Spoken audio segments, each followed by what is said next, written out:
Hello, and welcome back to Persona 4 Arena Ultimax, the funny fighting game where we're still fighting each other, and where this game is getting very boring. Not boring like boring, but very repetitive. Where today we're actually going to do something different with this game, thank God. Anyway, let's go ahead and get started. Get that going, audio's going. Is that going? All right. Okay.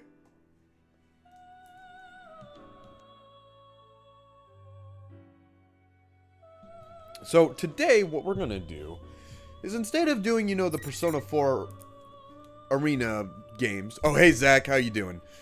Where we do the normal Persona 4. Say hi to Jackson. Hello, Jackson.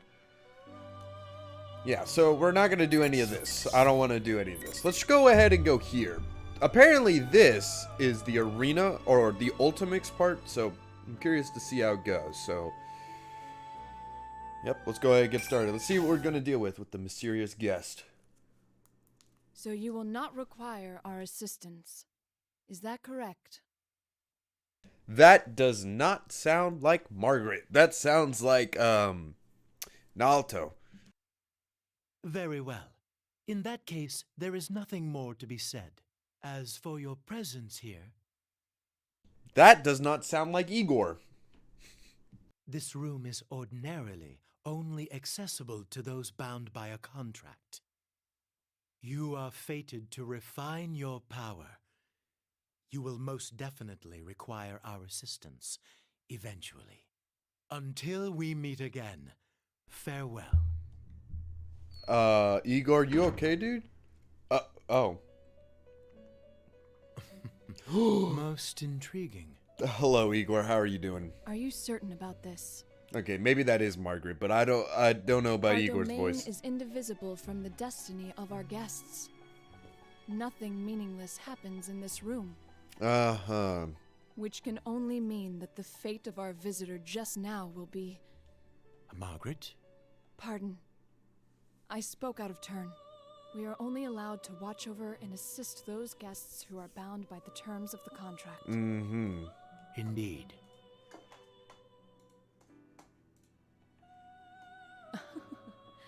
So, the young man Yu Narukami is tied to our recent guest's fate. Yeah, recent guest.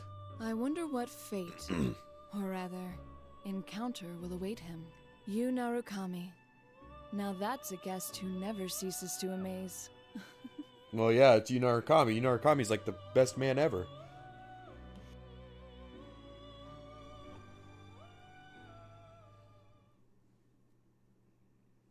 Ah, Judas! Where's the music? Yeah! Da, da, da, da. Sorry, I love Judas. It's May 5th, the day after we saw Lapras and the Shadow Operatives off. We're in the corner of the chaotic as usual Junes food department. I had a hunch this was gonna happen. Well, your hunch isn't getting us anywhere. What are we supposed to do? There's not a single open seat. Just ask politely for somebody to give them their seats. It's just how it goes at Junes during Golden Week. And on Children's Day at that. It's Children's If Day? it wasn't this busy, we'd be out of business by now. True. Today's Children's Day? That's what I'm saying. Huh? I should have brought Nanako. Narukami. That's what okay. you're worried about?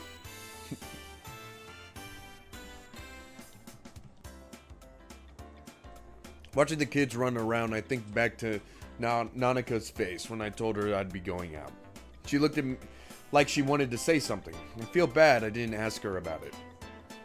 But given what we came to talk about, I couldn't take her with me. Yo, Senpai. Oh, hey, Kanji, how Got you some doing? Seats. Oh, really? Ooh, good job, Kanji. That's pretty impressive, Kanji. Especially for you. Oh, hello, Teddy. JB, the corporation has brainwashed you. Wait, what? It has? No, it hasn't. I just love going to my local Judas, where today they have a special on shrimp. Damn it, Ted. Leave the especially for you part out next time. All right, break it up. No fighting, guys. Oh, there is no fight, because Kanji would win. Let's go, Yukun. Right.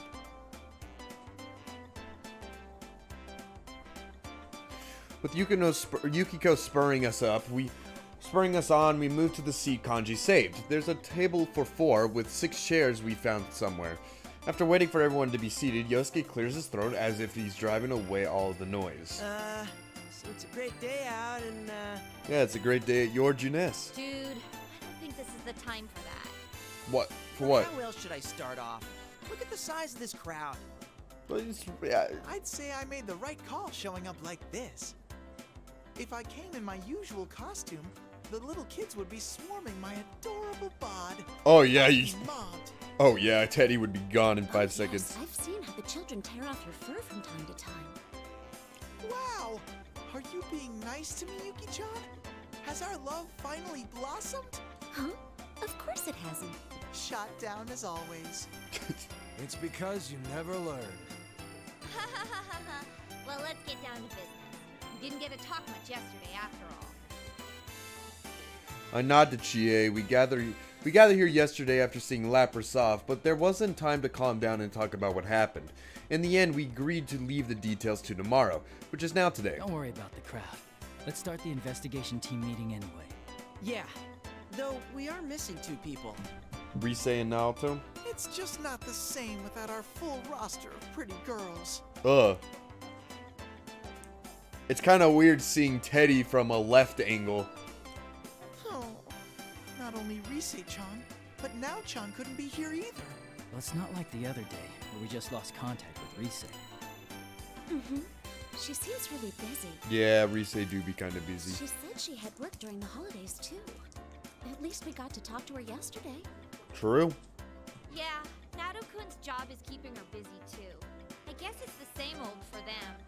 Naoto-kun knew things about what happened that not even we did.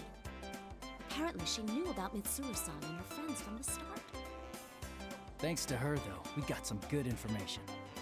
Well then, let's get everyone up to speed on what happened using that info. Alright. Yosuke's right. So much has happened these past few days that none of us had a good grasp on it all. We need to sort through what we've learned so far. What was it that started it all? Midnight Channel again, I guess. I thought I was dreaming for a good chunk of it, so it's not really hitting me. Yeah, you thought you were dreaming for a good chunk of it. Yeah, you beat everybody up. Alright, the Midnight Channel, the TV world, has helped restore peace. We helped to restore peace in. It ended up being used by someone else in the Lapras incident. Oh, yeah. Lapras, the 5th generation. Everybody knows who Lapras is. Yeah, she had to fight her shadow, and then accepted she woke into her persona. However... So who exactly was it that put Lapras inside the TV? And why? let me guess, is it Adachi? It's gotta be Adachi. Who else would it First, be? I thought the culprit was jealous of my popularity and tried to break us friends up. Mm-hmm. But that wasn't it. Oh. Their goal was to disrupt our hearts by making us fight each other, and then steal our personas after they return to being shadows. Yes. Naoto said as much too. I don't know. Turning them back to shadows and stealing them. That doesn't sound like something just anyone could pull off. Maybe not, but we know for certain that the culprit was using that method to try and gather powerful shadows. Gathering shadows, huh? That's definitely not something any normal person would do. I don't know, I feel like gathering shadows would be pretty fun. The atmosphere darkens after Yosuke's remark. During that silence, I recall the events leading up to yesterday. Oh, the P1 Grand Prix. Yeah, wait, so I'm pretty sure this follows the story of Narukami. So, like, that's all we really need to, deal with. So basically, Narukami went in, found Lapras, fought Yosuke. Lapras awakened to her persona. Or we had to fight Lapras's like, shadow or whatnot. And then we met with the Kurijo group with Mitsuru, Akihiko, and Aigis. And then we also saw Fuka. That was pretty cool. I missed Fuka. They were persona users.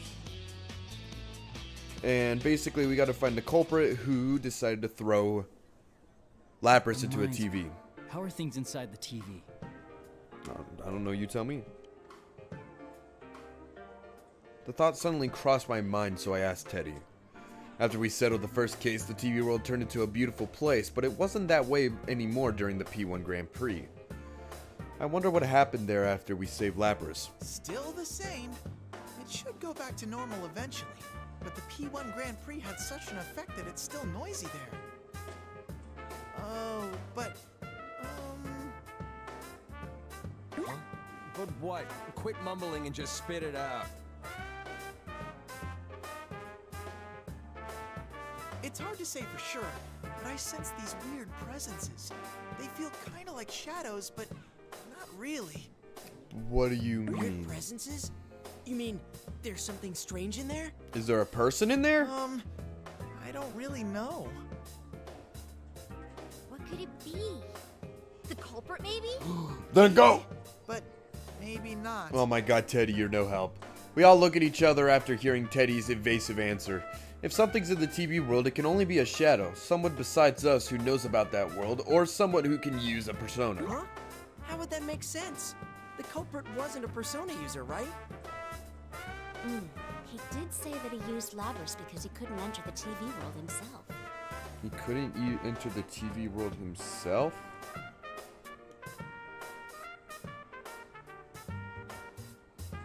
That's right, the only people who can enter the TV world are persona users. For normal people to get in, they would have to enter alongside a persona user. If someone who doesn't have a persona falls in, for whatever reason, they would be they're in serious danger.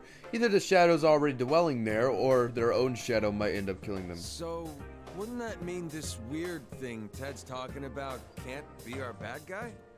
Or maybe the culprit can shove people into a TV even though he's not a persona user.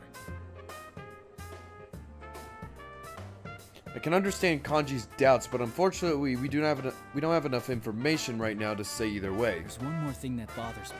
And that is? What is it? It's watching an Adachi ASMR video. Something Naoto said. What did Naoto say? I tell everybody about Naoto left with yesterday. She said that when Mitsuru-san's plane was hijacked as a diversion from Lapras' kidnapping, the hijackers had no memory of their actions. Oh, that's right. They were brainwashed. So much we don't know.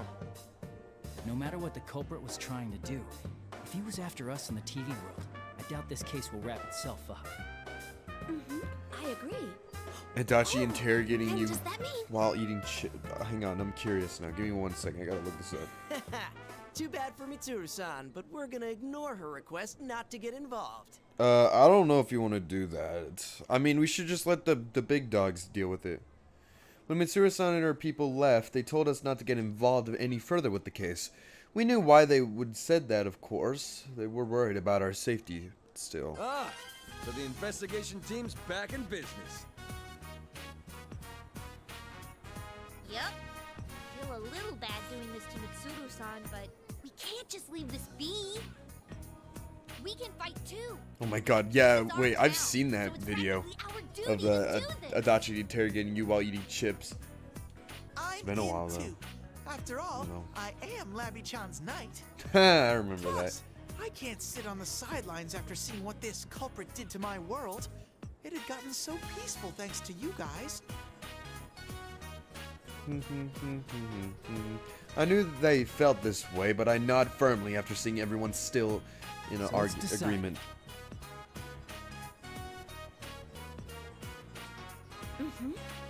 We have to return the favor of getting stuck with those strange epithets, too. Everyone looks away briefly after hearing this. Those nonsense nicknames that got broadcasted during the P1 Grand Prix made no small stir in our daily lives. That makes me so mad.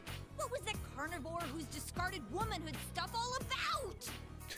Don't worry about it, it's funny. Discarded womanhood. I could swear people cross the street now when they see me. What about Narukami's? No one touches as press as Nanako. Kingpin. Really? Huh? Is that how you think of me, Yukon? Wait, what did he say? Really? I was actually pretty impressed. No, that's not what I meant. That reminds me. You seem to like that Sister Complex Kingpin of Steel nickname. Hey, I'm just saying, I like that nickname. Did he? Sensei, have you awakened to a new name? Should I call you Kingpin from now on? I wonder if it's just my imagination that what Yosuke said just now hurt worse than the nickname. All I meant was those nicknames weren't that bad. Still, I admit, I was honestly impressed at how precise those taunts were in striking at each other of our hang-ups. This sure has turned out to be some golden week. And after you took the time to come see us, too. Yeah. No kidding. Shit got stirred up the day you came back. Like someone planned it that way. Wait. Everyone nods at Kanji's words, everyone except Yosuke. Unlike the others, he just shoots me a slight bleak glance. I know what it means, but I'll let him say it. That actually does still bother me a bit. What do you mean? What bothers you? I guess the timing? It's like whoever did this was waiting for you to come back. Is Nanako the culprit? She and Dojima were the only other people who knew. And us. Nanako's the culprit. I agree with him. The incident with Lapras happened right when I returned to Inaba for Golden Week. It was timed as if whoever set this up was just waiting for me to get back in town. Well, I guess there's no need to think about that now. Oh, yeah. She's elusive as always. It looked like she was buying something at Sozai Daikaku the other day. Wait, Marie-chan? Marie? Wait, Marie exists? I forget that she does exist. This is after Golden. Oh! What? Nobody told Emi-chan that Sensei was visiting? Wait, is Marie the culprit? Oh Well, wait, she doesn't know. It is Marie-chan we're talking about. I'm sure she's noticed that Yukun's back. I wonder if... Marie, she was another one involved with the first case we solved here in Inaba. We helped her regain her memory. Yeah, I remember that. Then, why hasn't she shown up? I mean, if she knew that Senpai's back, you'd think she'd be the first to show. Yeah, because apparently Marie loves us. And... Oh. Ah! What the? Where'd that lightning come from all of a sudden? Oh god, it's Thunder Rain! Look at those insane rain clouds. It's gonna start pouring soon for sure. We should probably leave.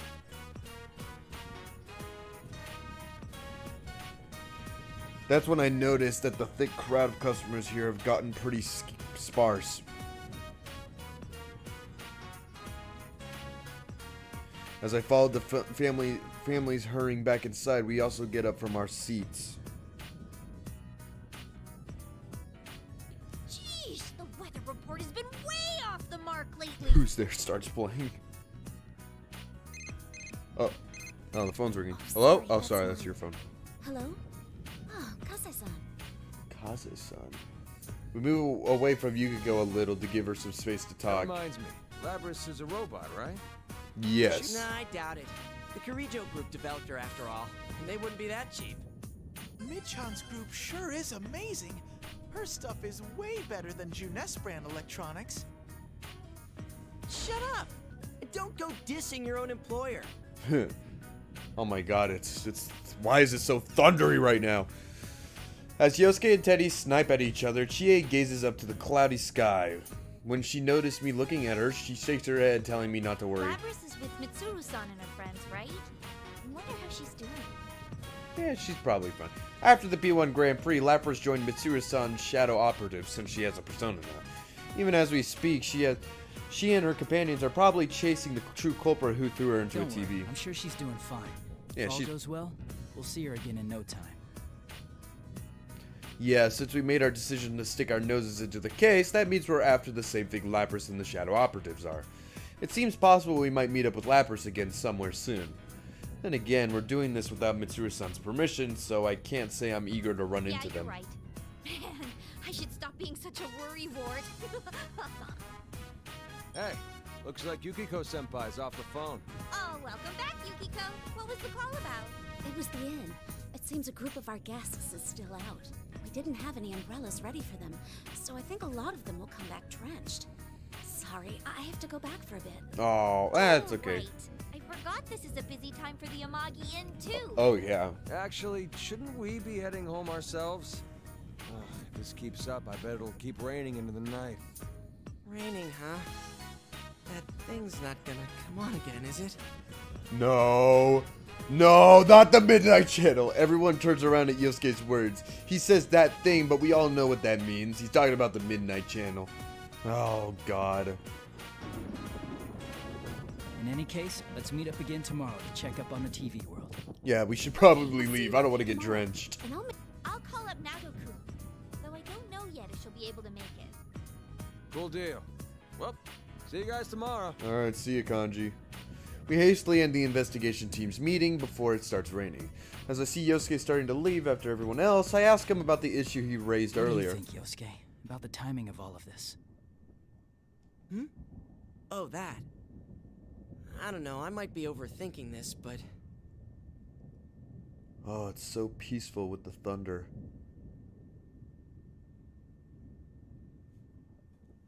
You're spending a night in Junes. if the culprit happens to know you, would that give some hint of who it might be?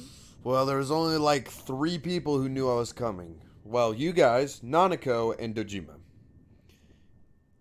If I was understandable, it was an understandable question, but I can't help but look askance at him.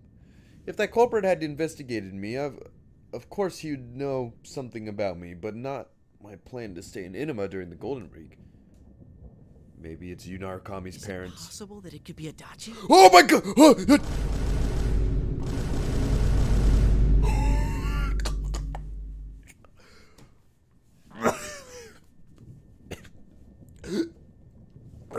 Sorry, wow. I was not expecting that. Whoo! I was not expecting that. Hey. Adachi-san? Oh! Sorry. Sorry, I get excited whenever it's been so long since I've heard Yosuke and Yuna Arakami say Adachi. This time I caught completely off guard, and all I could do is repeat the question. Taru Adachi.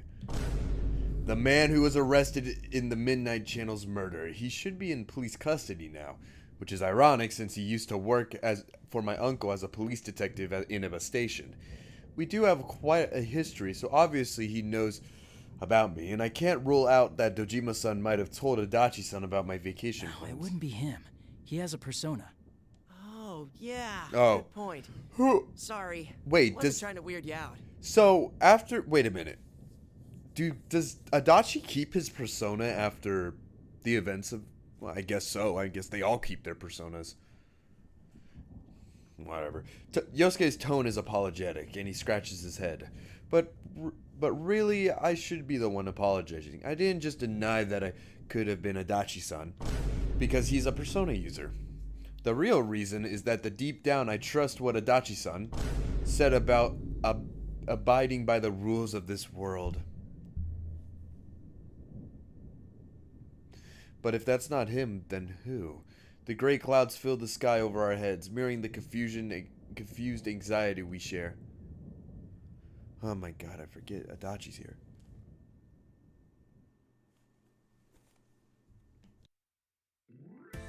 Oh, don't... And then Dad came up here at visiting day, so I made sure to raise my hand to answer all the teacher's questions. Ah, hello, Nanako. It's so good to see you. Nanako, you told that story 3 times already. Don't you... Oh, I missed you guys. How are you? No, I didn't. Nanako, who had been talking non-stop throughout dinner, sulks at Dojima-san's pointing that out. Whether or not she's admitted, though, I've definitely heard that story several times. Either parent visiting day made her that happy, or she was looking any excuse to prolong our conversation. Well, whichever it is, Nanako seems happy, so I don't mind much. Oh, and guess what? I saw a really long car yesterday. Oh, really long car, huh? That rings a bell. She must have been talking about the extravagant black limousine that Mitsuru-san and her shadow operatives drove in on. You mean the limo that was driving around town? Yeah, I heard about that. A big stretch limo in a sleepy little town like ours. I'll tell you one thing. They won't be from around here. No. Trust me, they aren't. Dojima-san shoots me a glance while responding to Nanako's comment. He's a detective through and through. I think he noticed something's up. Sure enough, after Dojima-san sends Nanako to the sink with the empty dishes, he gets right down to business. So, what are you up to this time? What? What do you mean? There's no hiding anything from that piercing gaze. He has to know we came in contact with Mitsuru-san's people. They were so dignified seeming that I had hoped even their outrageous long limo wouldn't stand out here, but I find myself actually relieved to be mistaken. The day you were due back, a detective from the Metropolitan Police Department suddenly rang me up to ask about the details of that case. Not only that, but I saw that Shirogane kid at the station several times these past couple of days.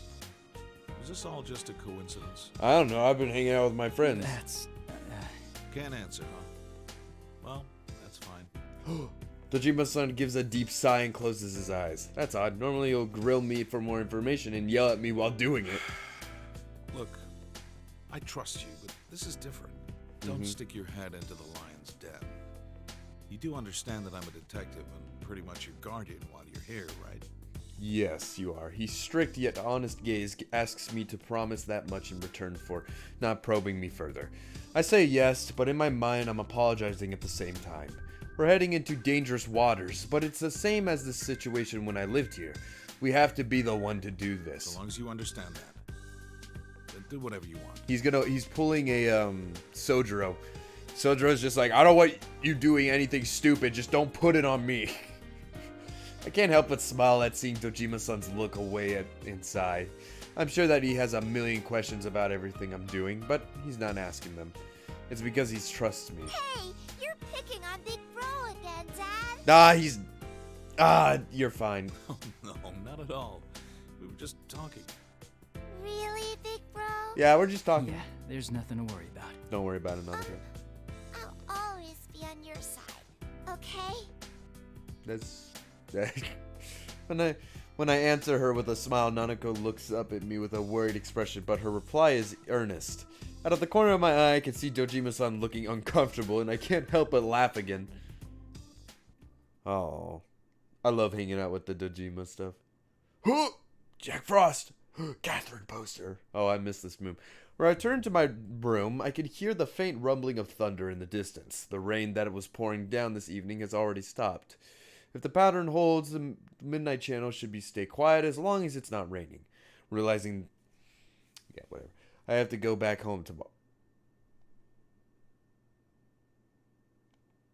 Wait, I have to go back home tomorrow? What? Really? Make up your mind, you.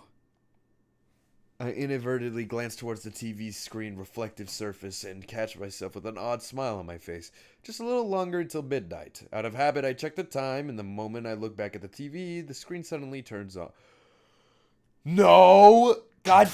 The strong win, while the weak disappear. Tonight, we will witness the hottest battles in all history. The goddess of victory is waiting to descend upon the ring. P1 fans, are you ready? Are you ready? Time to let loose an all-out war!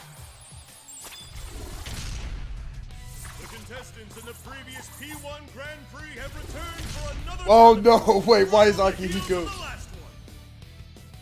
These warriors will create another legend here at the world-shattering P1 ring.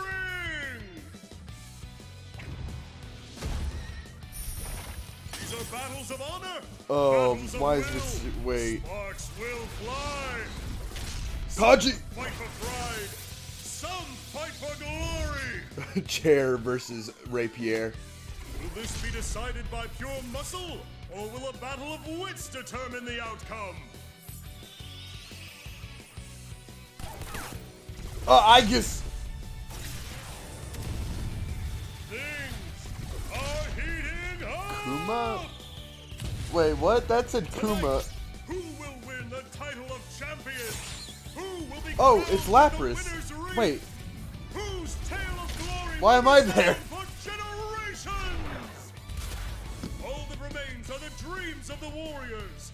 As the Grand Prix plunges into its final chapter, the P1 climax is Barely getting started!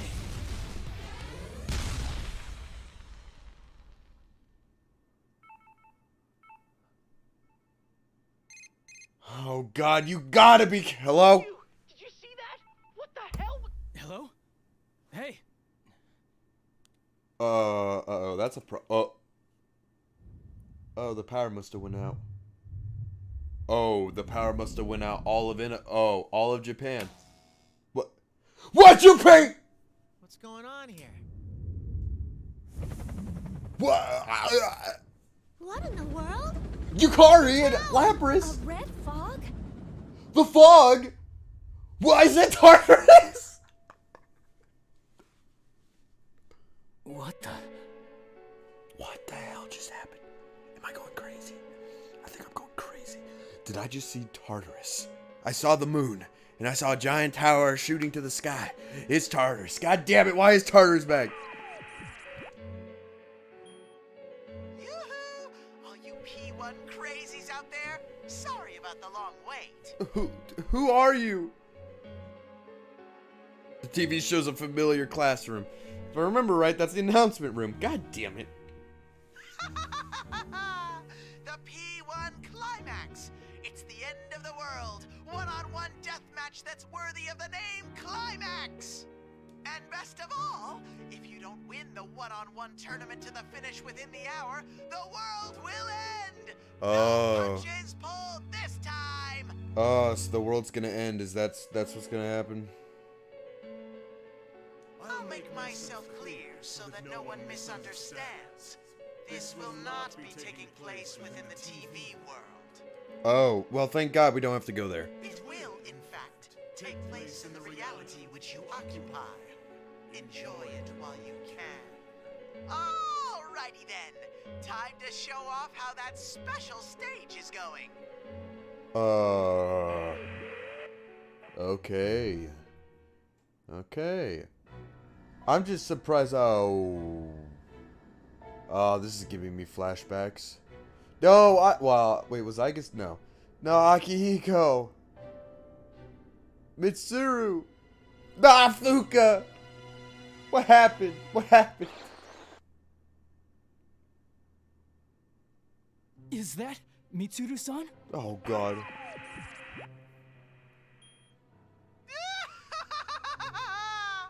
What will be the fate of our captured queen and her loyal minions? Then again, if we don't have a champion, everyone's a goner anyway.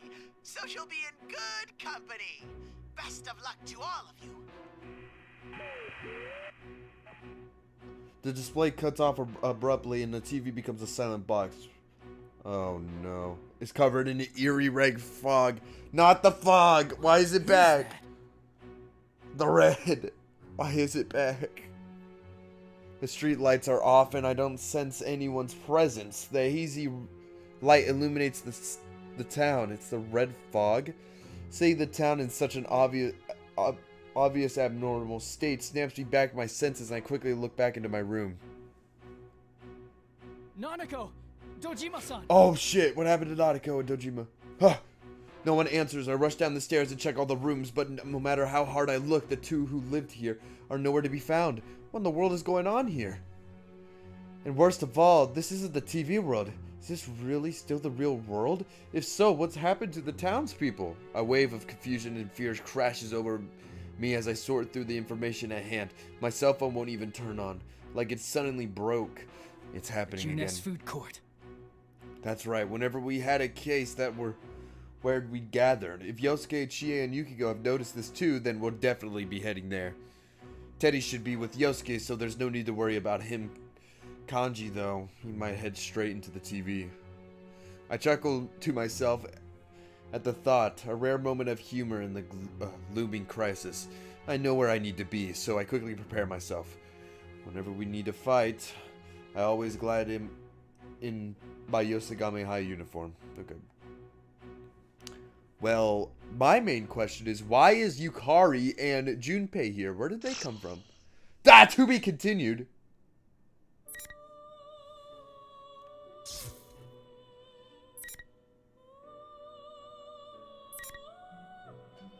Wait, what does this mean? What does this mean? Oh. So this must mean what side I want to pick.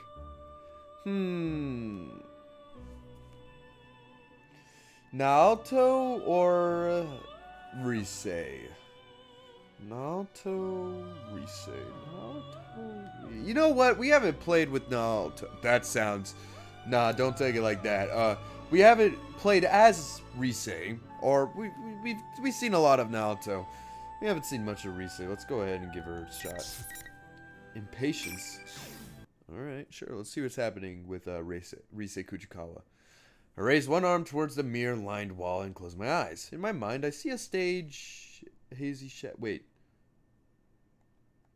The moment the countdown hits 0, the spotlights come on, and I reach towards the floodlights and become one with the stage.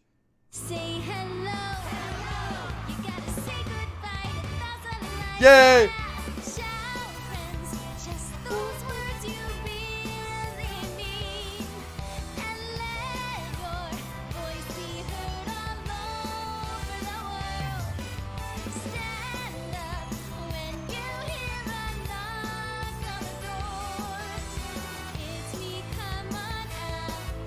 Get ready for your true story.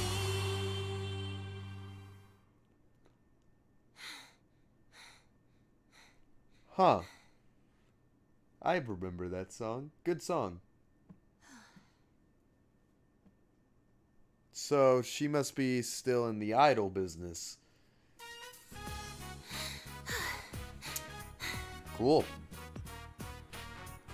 As I calm my breathing and look towards the clock to check how long the performance took me, I see where its two hands are pointing, jolting me back into reality in a hurry. Crap. I didn't take my bike today. I wonder if I can make the last train. Bet you can. Try hard enough, I bet you can. Night, everyone. I'm off for today. Hello, Rise Kujikawa, how are you? I hurriedly address the people I pass as I fly out of the studio. After a mad dash to Okina Station, I barely make it into the stopped train. Wow, there's nobody on the train. Made it. Ooh, train noises. Gotta love that. I take a breather as the train slowly pulls out. The last train on the holiday is usually pretty empty, so I sit in an open seat and get my tunes from my bag. There's a new song on there they just gave me this afternoon. Today felt so long for some reason. Oh, now I'm in a car. Car! It's gotten a lot later than we expected. Are you still okay on time? It's you! Oh, Inoue. I think that's what your name is. I remember you. You're from Persona 4 You didn't Dancing. have to give me a lift, you know. I'd have been fine. That's not the issue. Yeah, Inoue. Come on, I'm your manager. The reason Inoue-san seems so happy is because of the news we got earlier. When our president called us back to the office from the shoot today, we were greeted with a new song from me and a detailed plan for my Still, comeback. I had no idea that the boss was putting together such a detailed plan for your comeback. So I wonder if this is before dancing. Well, I'm grateful and all, but I just don't think I'm ready yet. That's not true. We've all seen how hard you've been working. You're much stronger than you were. I think the boss is making the right decision. Are you just flattering me, Inoue-san? It's so nice to have that voice back. You know, the Rise voice. Never intentionally.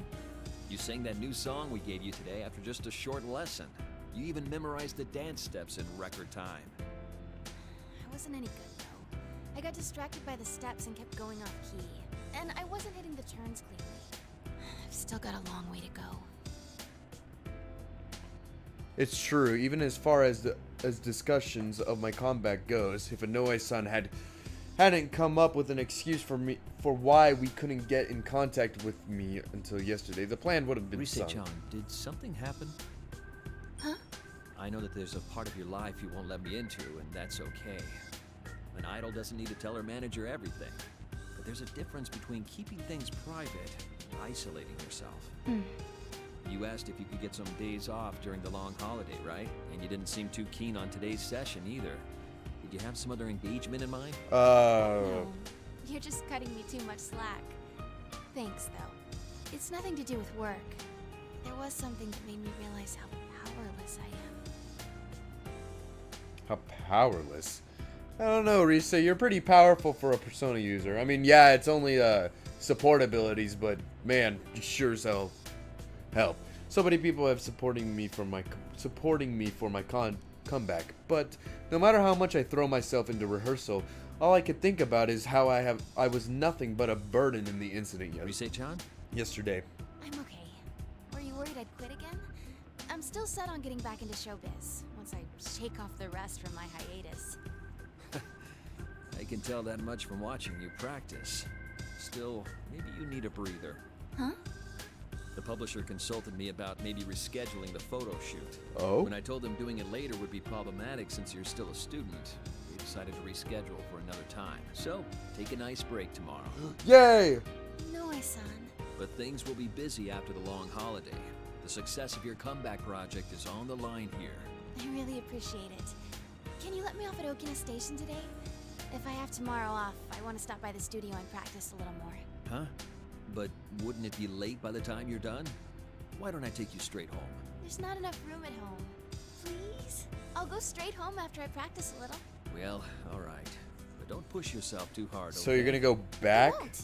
Actually, though, you shouldn't coddle me so much either. Okay, Inoue-san?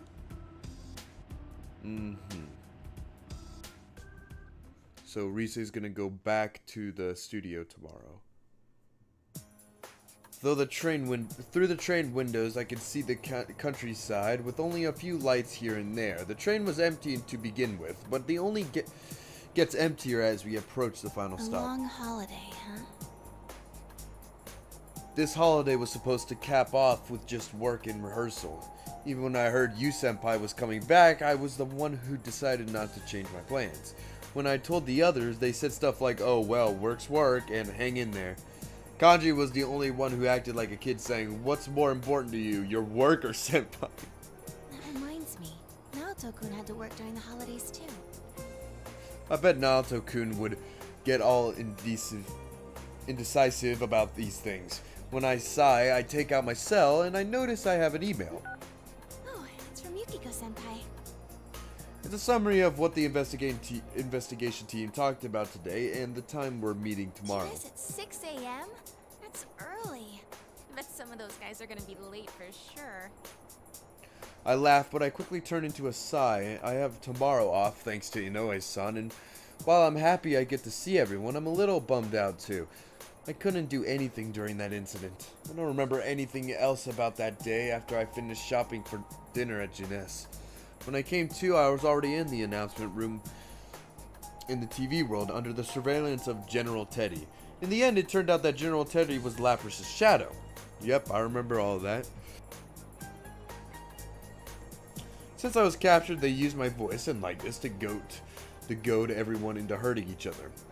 I thought I sounded cool saying I had work, but I got kidnapped, imprisoned, and I watched them use my face and voice to confuse everyone. At this rate, I can barely face Senpai and the others. Senpai will be going back tomorrow. I think about Fuka-san, who had some tremendous power that she could help Mitsuru-san's group by describing what was going on in the TV world even from the outside. I wish I could be that useful. The next stop is Yaso Inaba. Yaso Inaba. Ah, shit. No, not the red. Oh my god. Uh-oh. This is a problem. What the? That was a weird place to cut the announcement off. All of a sudden, all the lights of the train turned off, and the train had already begun to slow down. To the last stop grinds to a halt. Oh no! A blackout? Oh. I look out the window to check. A huge red moon dominates the sky, and in the direction the train was heading, there looks to be a giant red cocoon. Is that fog? What's that? Inaba's that way. I turn around. There's no one in the train. They've all disappeared. The train car was pretty empty, but I'm positive I wasn't the only passenger before. Hey, what's going on? I think I might be able to find something out if I contact someone. I look at my cell phone I'm still holding after checking the email, but it seems to have turned off by itself, since the screen remains black. No matter how many times I press the power button, it won't turn on. Broken? Of all the times. Guys, Senpai. Uh-oh, this is a problem. Apart from the confusion, and a sensation I know all too well starts to rise in me. I can't believe it, but there's no mistake. Oh, God. This feeling. It can't be. It's like I'm inside the TV. Uh-oh. I'm moving before I can think twice. I yank open the door using the emergency lever and jump out onto the tracks. I begin running towards the Yasa Inaba train station. Now's not the time to stay and cower here.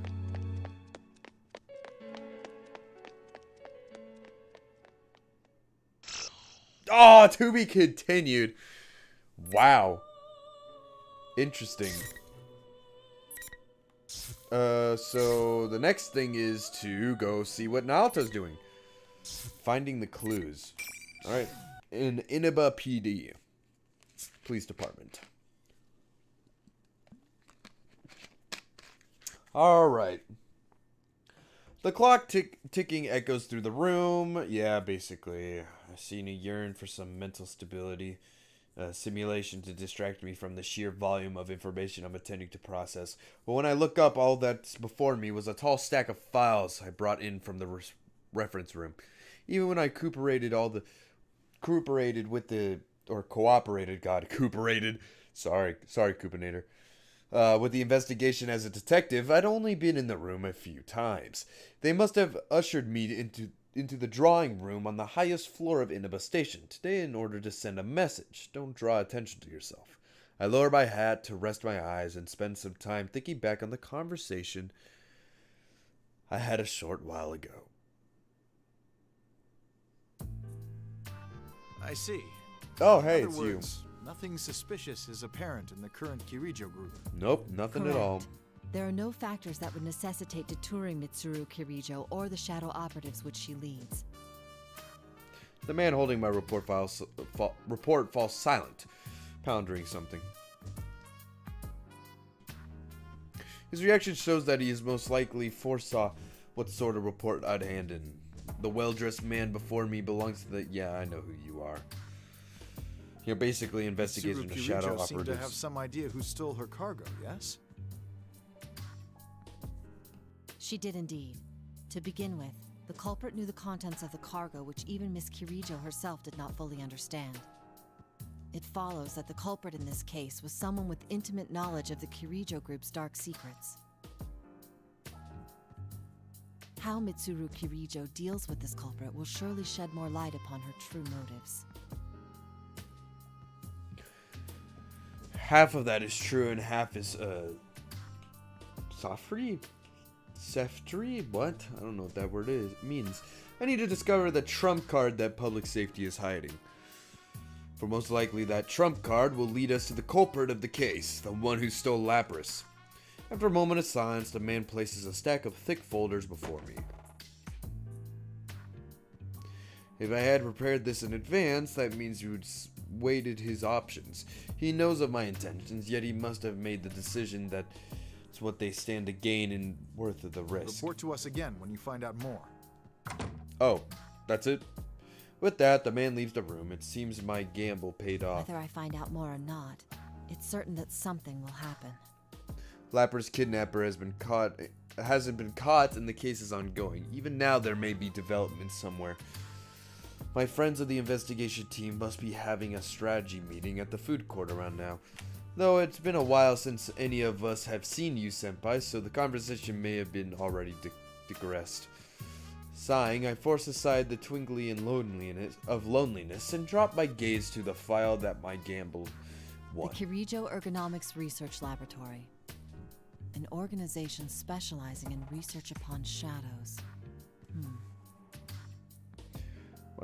What I demanded of public safety was an investigative document of the Kirijo Group's research institution, which no longer exists.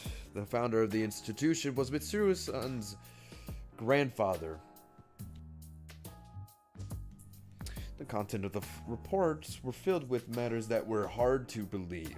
The Dark Hour, a different world populated by shadows that... Yep, I remember the Dark Hour. Plumes of Dusk, I remember those. Those are basically the souls of Aigis and Lapras. A flood of shadows and the manifestation of personas. There are many similarities to what we experienced. The chief difference is that their catastrophe was artificially induced in the name of research. Yeah, while ours just some fella named Izanami was like, I got an idea. I hesitate to look into such matters without their consent, but I doubt they would volunteer much. From what I could deduce based on this, the culprit of Lapras' case is without a doubt related to Kirijo and the Ergo research. The clue that leads to the truth has to be here. And if by chance something were to happen to Mitsuru-san and her people, we would need to know more about our common enemy. Shuji Ikutsuki took the position of chairman at Gekkokan High after Ergo research was disbanded. Mitsuru-san. Ikutsuki! I remember that guy. The guy with the funny name and the guy who's very similar to Adachi. Deceased in 2009. Cause of death. Falling from the school's observatory. Was it suicide? No list. It wasn't suicide, it was insanity. There's no other information regarding him in the documents. Yep, basically he committed suicide. The simplicity of the selection is regards to the Ikutsuki, an obviously important person, oddly left an impression on me. Maybe Ikutsuki survived and he's behind all this. That would be crazy. Oh, this music. I finished reading over the material, but to be honest, it tells me little. Most of the principals involved are already deceased, including Katsuyu Kirijo, Ikutsuki, and the Persona users whose abilities were artificially awakened. Users. Oh, like Shinji and Strega. Still, I do learn something. The culprit's objective in Lapras' case had similarities to the purpose of the Ergo researchers. To deliberately gather shadows in order to fuse them together. If that was the objective, wouldn't the TV world have been an ideal place for the test run? Maybe best if I check inside of the TV world once more. When I opened my cell phone to share my findings... It's a bit late to call them. Which reminds me, I think I heard thunder earlier. Could it have rained? Yep. The word rained gives me pause. During the incident with Lapras, the Midnight Channel was broadcasting again. If our case is truly ongoing, does that mean it could come on tonight? A bad feeling crosses my mind. Ah, God. A call at this hour? From an unknown number. Uh-oh. Hello. Hello? I got through. Miss Detective? Wait, no. Naoto-kun, right? Hi, Lapras. How are you doing? Voice. Is that you, Lapras?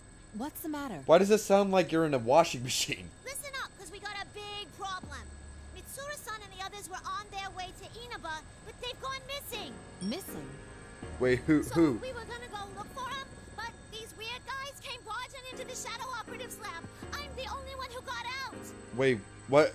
Calm down. What are you saying? The Shadow Operatives research lab was attacked? Could it be the enemy? No, that's not it. It's most likely... Lapras, calm down. Can you describe anything unique about the people who invaded your headquarters? Yeah, describe them. Unique? They came in a big group. Okay. They wore suits. They showed this paper-looking thing, and they said something about an investigation. Sounds like the IRS coming to look for my taxes. You can't make me. Just as I thought, public safety. Never mind, it's public safety. Or it could be Adachi. They must have found out about Mitsuru-san's disappearance and used it as an opportunity to launch. Yep. While I think carefully sorting through the new information, I asked Lapras for more details. I understand. What's your present situation? I can't go back to the lab, right? Even if I could, I wouldn't know what to do without Mitsuru-san around. But then I found out the Shadow Operatives got these special folks who only get called up in emergencies. I just met up with them a minute ago, and we're about to go look for Mitsuru-san and them. Okay. Understood. I'll cooperate as well. I'm sure the others won't say no either. We'll all try searching for Mitsuru-san. Really? Thanks. Lapras, there's something else I'd like to ask. Why was Mitsuru-san headed for Inaba? Yeah, why was If I remember right, they found a weird shadow reading over there, so they were gonna go look into it. A weird shadow reading? Oh. An abnormal shadow reading is detected in Inaba, and Mitsuru-san and her people going missing when they head out to investigate? That sounds too fishy to me. Mitsuru-san and her people are Persona users, and extremely skilled ones at that. If they are in this situation with no means of contacting them, then whatever enemy they face must be formidable. Alright. She said the reading spiked all of a sudden. Did something happen over there? Not that I know of. Nothing springs to mind. Oh, sorry, hold on a moment. I'll check the clock on the wall of the drawing room. It's almost midnight. If there was an abnormal shadow reading, the Midnight Channel could be involved. I need to find a room with I'm a sorry, TV. but let's continue this on the move. We should meet up at the very least. Actually, is that a helicopter I hear in the background? Oh, it's a helicopter. Yeah, I'm surprised you can tell. We have a maid piloting one right now. A maid? A maid? Dude, that's an interesting skill. Hi, I'm a maid. I also can pilot a helicopter. A personnel helicopter and a maid piloting in it? I never thought of the family as poor, but I never thought of my family as poor, but thinking back up to the limousine, the Kirijo clan seems to be a completely different level. Ah, perfect, a TV. Let me think of a place where a helicopter could land around here. Oh.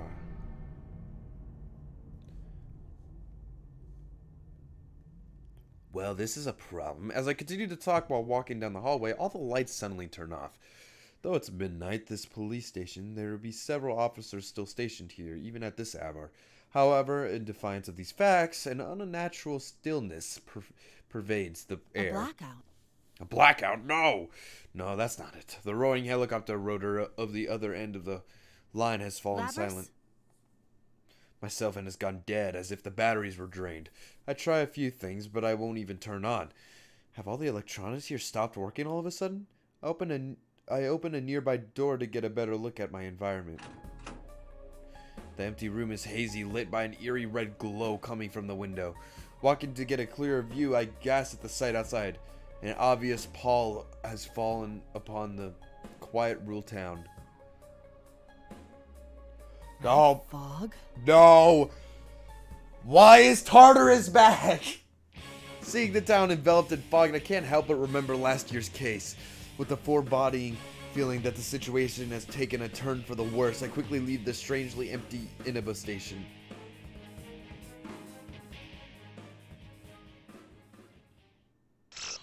Ah, you can't do that to me. Alright, who's this? Oh, we get to play as Yosuke.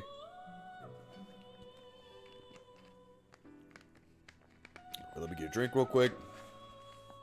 That was interesting. I mean, they just both experienced what happened from their point of views. Alright, Yosuke. How long is Yosuke? Oh my god, Yosuke's is long. Wait.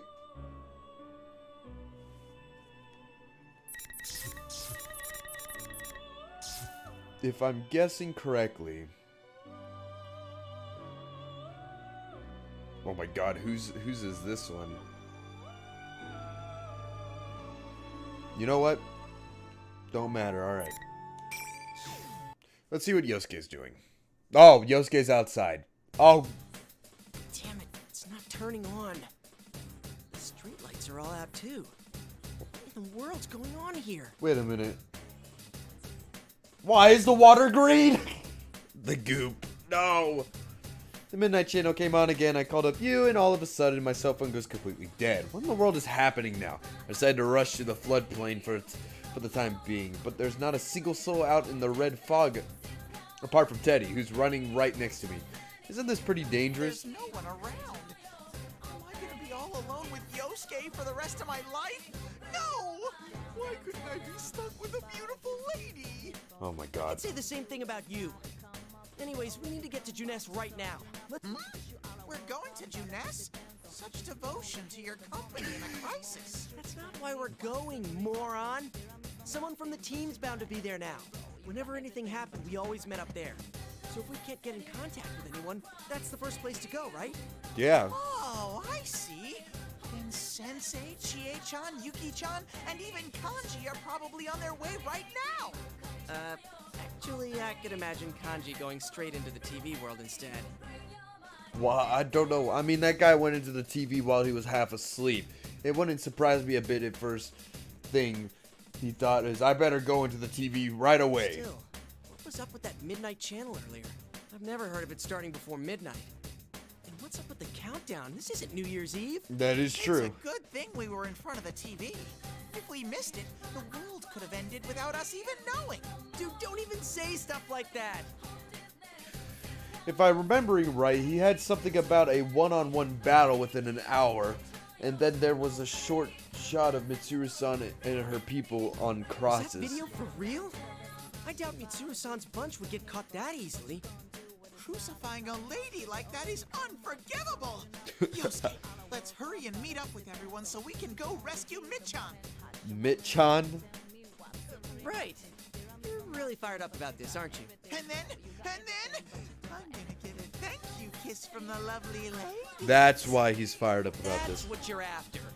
How much of a horn dog can one bear be? Horn dog? Horn dog? Oh my god. Huh? Don't you like Mitchan's amazing bod too, Yosuke? Well, who wouldn't be interested? Hey, where are you going with this? Yosuke almost fell for it. It was this close to falling for it. But to be serious for a second, that lady way too intense for me. It's not that she just pulls off the queen thing to a T. She's totally is one. No, wait. Now's not the time to be fantasizing about that stuff. Don't stop all so suddenly. I don't have bear brakes, you know. Teddy says something stupid again, and I don't have time to deal with it. I turned to Teddy and mentioned the doubt that hit me just now. Hey, is this fog getting thicker? It's not just an imagination. The invisibility may be worse than we... Oh, sorry, the visibility is way worse than when we rushed out of the house. The red fog is definitely getting thicker. This is starting to be way too much like last year's case. Then again, the fog that time wasn't red like this. Oh my god. Yikes, can't you cover your mouth when you sneeze? It's gotten into you. My nose got itchy all of a sudden. I'm very sorry. Just hurry up and wipe your nose. By the way, Yosuke. What now? I hope it's just my imagination, but was this road always this long? Are we lost? Huh? In spite of myself, I take a quick look around. I was so caught up in the moment that I didn't notice. But why'd we running on and on down the floodplain? I can't see too well through the fog, but I don't remember the floodplain going on this long. And what little I can see in the distance looks distorted, like we're in a TV world. I'm really getting a bad feeling about this. Hey, Yosuke? What now? I've been having this bad feeling all this time. Can I share this scary feeling with you too? Wait a minute, why don't Yosuke you put on the glasses? That's what helped last time. What's with the creepy build-up? Just hurry up and say it. We're outside the TV world right now, right? But this place smells the same. Uh-oh. The same as where? Well, the same as inside the TV. Well... Seriously? This is a problem. Look, my bare nose is itching up a storm. Your nose? That's right. Does that mean you can tell where everyone is? I can kind of tell, but this fog is so thick that it's... Achoo! Oh my god. Don't turn towards me when you're sneezing. You're sure that's not just allergies? It might be allergies. How rude. I don't have any allergies. My nose has been feeling so itchy that... Oh my god. Yeah, what a reliable nose you have. Damn it. Gotta find everyone somehow. With the town all messed up, even that might be impossible. If the town's really become the TV world, then I doubt this road leads to Jujutsu after all. There doesn't seem to be a soul in town. With things like this, are the others really safe? But now, here it comes. My Teddy sensors are picking up something. Wait, what? Oh, you get back here. Wait, what the heck is he doing running ahead all by himself? I hurriedly follow him into the riverbed. What the? You still haven't told me what... Huh? Is someone coming? Wait, who's coming? Sorry about the wait. Oh, hello, Yunar Kami. You? How did you get here? Yosuke, hold on a sec. What? Huh? Not now, Teddy. I'm glad you're safe, you. Of course. So you're with Teddy after all. Yeah. Well, yeah. You're acting kind of strange. Yeah, you're acting a What's bit going strange. What worthless vermin who can't survive without huddling together. What? Worthless vermin? Something's not right. He doesn't seem his usual self. In the last P1 Grand Prix, there were times when the other person was hearing something different than what they said, but that was because Lapper's special function was messing with our senses. Could the same thing be happening here? Yosuke, no! That's not Sensei! He has a strong, shadowy stink! What? The you here smirks in a totally evil way. Yeah, Teddy's right. This guy definitely isn't you. Oh, what the? Oh. It's too late. Now, bring on the rain. Uh-oh. Whoa! What the? This is a... When the things that looks like you raises his hand in the air, four glowing red pillars fall from the sky to surround us, lodging themselves in the ground. Teddy has to roll backwards on instinct to avoid getting crushed by one of them.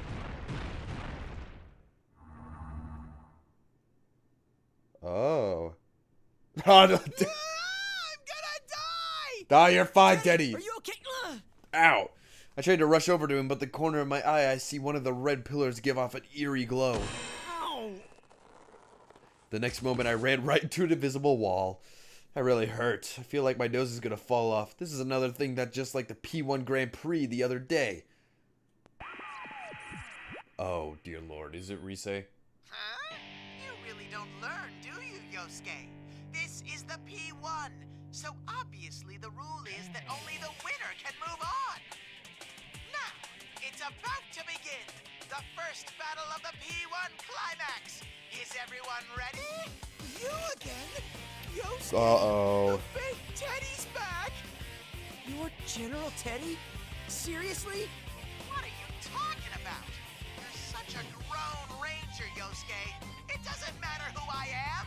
Continue this idle speculation, and you'll lose your life rather quickly. Yes, sir. It's okay. We can beat up you. I'm playing as Yosuke, right? Oh, yeah, we'll be good. This isn't good. I sense something of instinctively diving to the side. After I do a quick roll on the hard ground, I hurried to get back on my feet. I look back to wherever I was standing and see the sword you swung hitting the exact spot. Holy shit, if that had hit me, I would have been practically dead. Bastard, what was that for? There's only one thing that happens in the P1, so how do you enjoy your weapon, Yosuke? What are you saying? You seem a lot like you. I can't tell if you're being tricked or not. Yosuke, there's no need to worry. What you're looking at now isn't Sensei. Oh, cool, thank you. It's a complete fake that I made. So now that there's no need to hold back, go fight it! Fake? A fake? That's right! What really draws in the crowds at a fighting tournament are chaotic, intense, neck-and-neck battles! So the great General Teddy went to the trouble of ginning up shadows to settle things with you guys. He made this thing? Yikes, the you here looks exactly like the one, like the real deal. Where did General Teddy learn that trick? Wait a second, even before that, wasn't General Teddy just another form of Lapras' shadow? But Lapras already accepted her shadow and made her a persona. This doesn't make any sense. What's the matter? You're supposed to be all about fair and square fights. Why won't you hurry up and start this mano-a-mano rumble? As General Teddy speaks, the fake you readies his sword. Damn, he really is just like the real one. You're seriously a fake? You're pretty well made. Of course I am. I was born from your data. My skills are the same. In fact, they are superior. Wait, what? Or are you incapable of doing anything without your friends, Captain Asante? Oh, you just had to take a Yeah. chance on my painful memories, didn't you? Uh-oh. But I get it now. Since I know you're a fake, there's no need to hold back. You'll regret acting all down like that. Persona. What is this oh, he's got Izanagi? In the world? How did a fake sensei summon a real persona? Whoa, for real? Uh-oh, this might be a problem. Dude, that's so not fair. Wasn't he supposed to be limiting to summoning personas in the TV world? I have a sharp retort all prepared, but no matter how I look at him, I'm at a disadvantage here. Wait, but hold on. Teddy just said that the place smells the same as inside the TV world. Could that mean... Yosuke, you have to run! Hurry! Stay back, Teddy. This seriously is a P1? Wonder if Shadow Yuki uses Unagi no Okami. If he could, we're doomed. With what's happened to the town, this is no time for hesitating. I'm gonna take a chance and go for it. I close my eyes and concentrate on my feelings. There's no doubt about it. I sense a large power somewhere inside me and hone in on it with my senses. I have to believe in myself. That's a part of me somewhere that determined not to run anymore. I will defeat this guy and go tell everyone what's going on. Persona! Oh, cool, Jiraiya. Alright. By the way, I might have fixed the lag. Might have. So I'm gonna hope I did. Oh, Yosuke. I forgot how to play Yosuke. Ooh.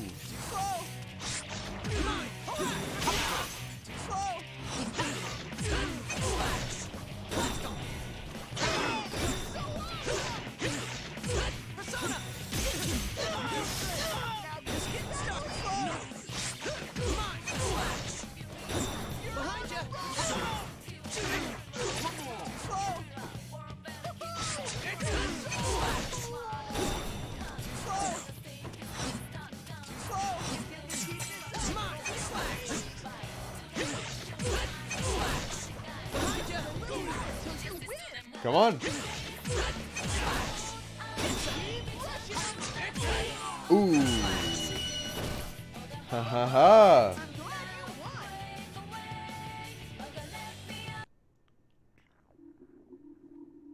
Ha! I win. Ha, nerd.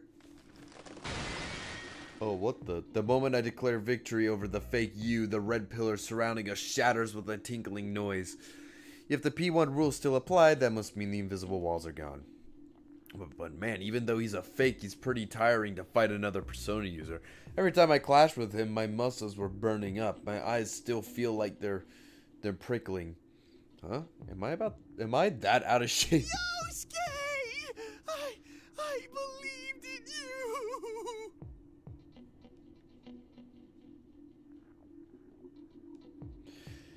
As if pushing away the red fog, Teddy comes rushing towards me with a tear-stained in a drippy nose. I open my arms and a reflective dodge him. Yosuke! Fun fact about the shadows in Ultimax, if they have this, is that they have the same moveset as the first Persona 4 arena game, contrary to their real counterparts, which were updated. Wait, really? That's interesting. Also, it only lagged for 2 seconds. Okay, good. Because I think I fixed it, but I don't really know. Dude, what did you expect? You were practically soaking in fog, tears, and snot. I pretend not to notice his offense and look and try to come up with something else to talk about. Well, fake you. Are you? Ah! Whoa! What happened? Oh, he's up. He's gone. When I turned around, the fake you started to melt into a black goo before my eyes. The surreal sight leaves me at a loss for words, but not Teddy. Ah! Sensei's melted like butter! Dude, Teddy is baffled by this. He melted! Dude, that wasn't the real you. This is kind of a gross way to prove it. Even as we speak, the fake you bubbles up and continues to melt away, and I guess that we're lying when they said the fake was made with a shadow. Still, just because it's a fake doesn't change the fact that it looks like you. Seeing it dissolve like that makes me a little sick. Once the fake you completely loses its shape and becomes just a black puddle, these particles of light float up from it into the sky. What's that? Hey, Yosuke, and that was a shadow, not Sensei, right? Yes, it was a shadow. Yeah, seems like. The real you, I'm pretty sure, wouldn't melt into goo like that. I don't know. Maybe he might.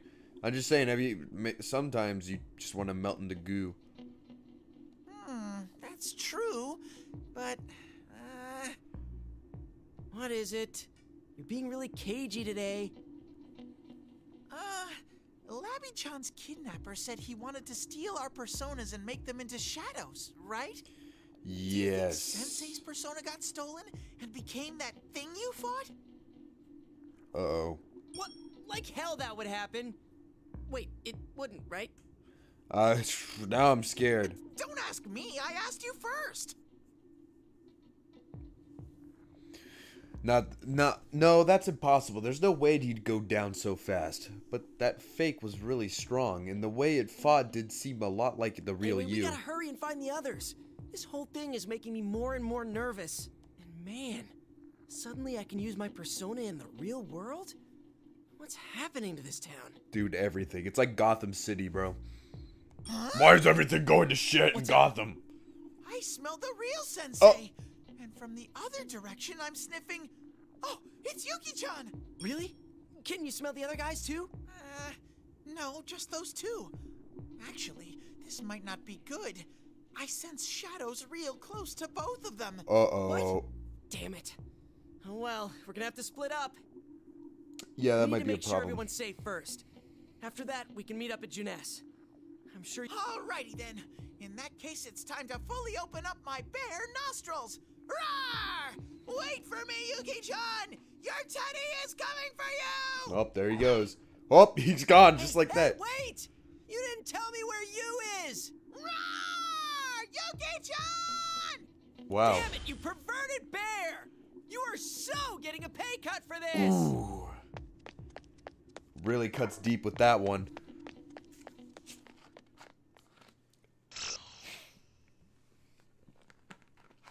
To be continued.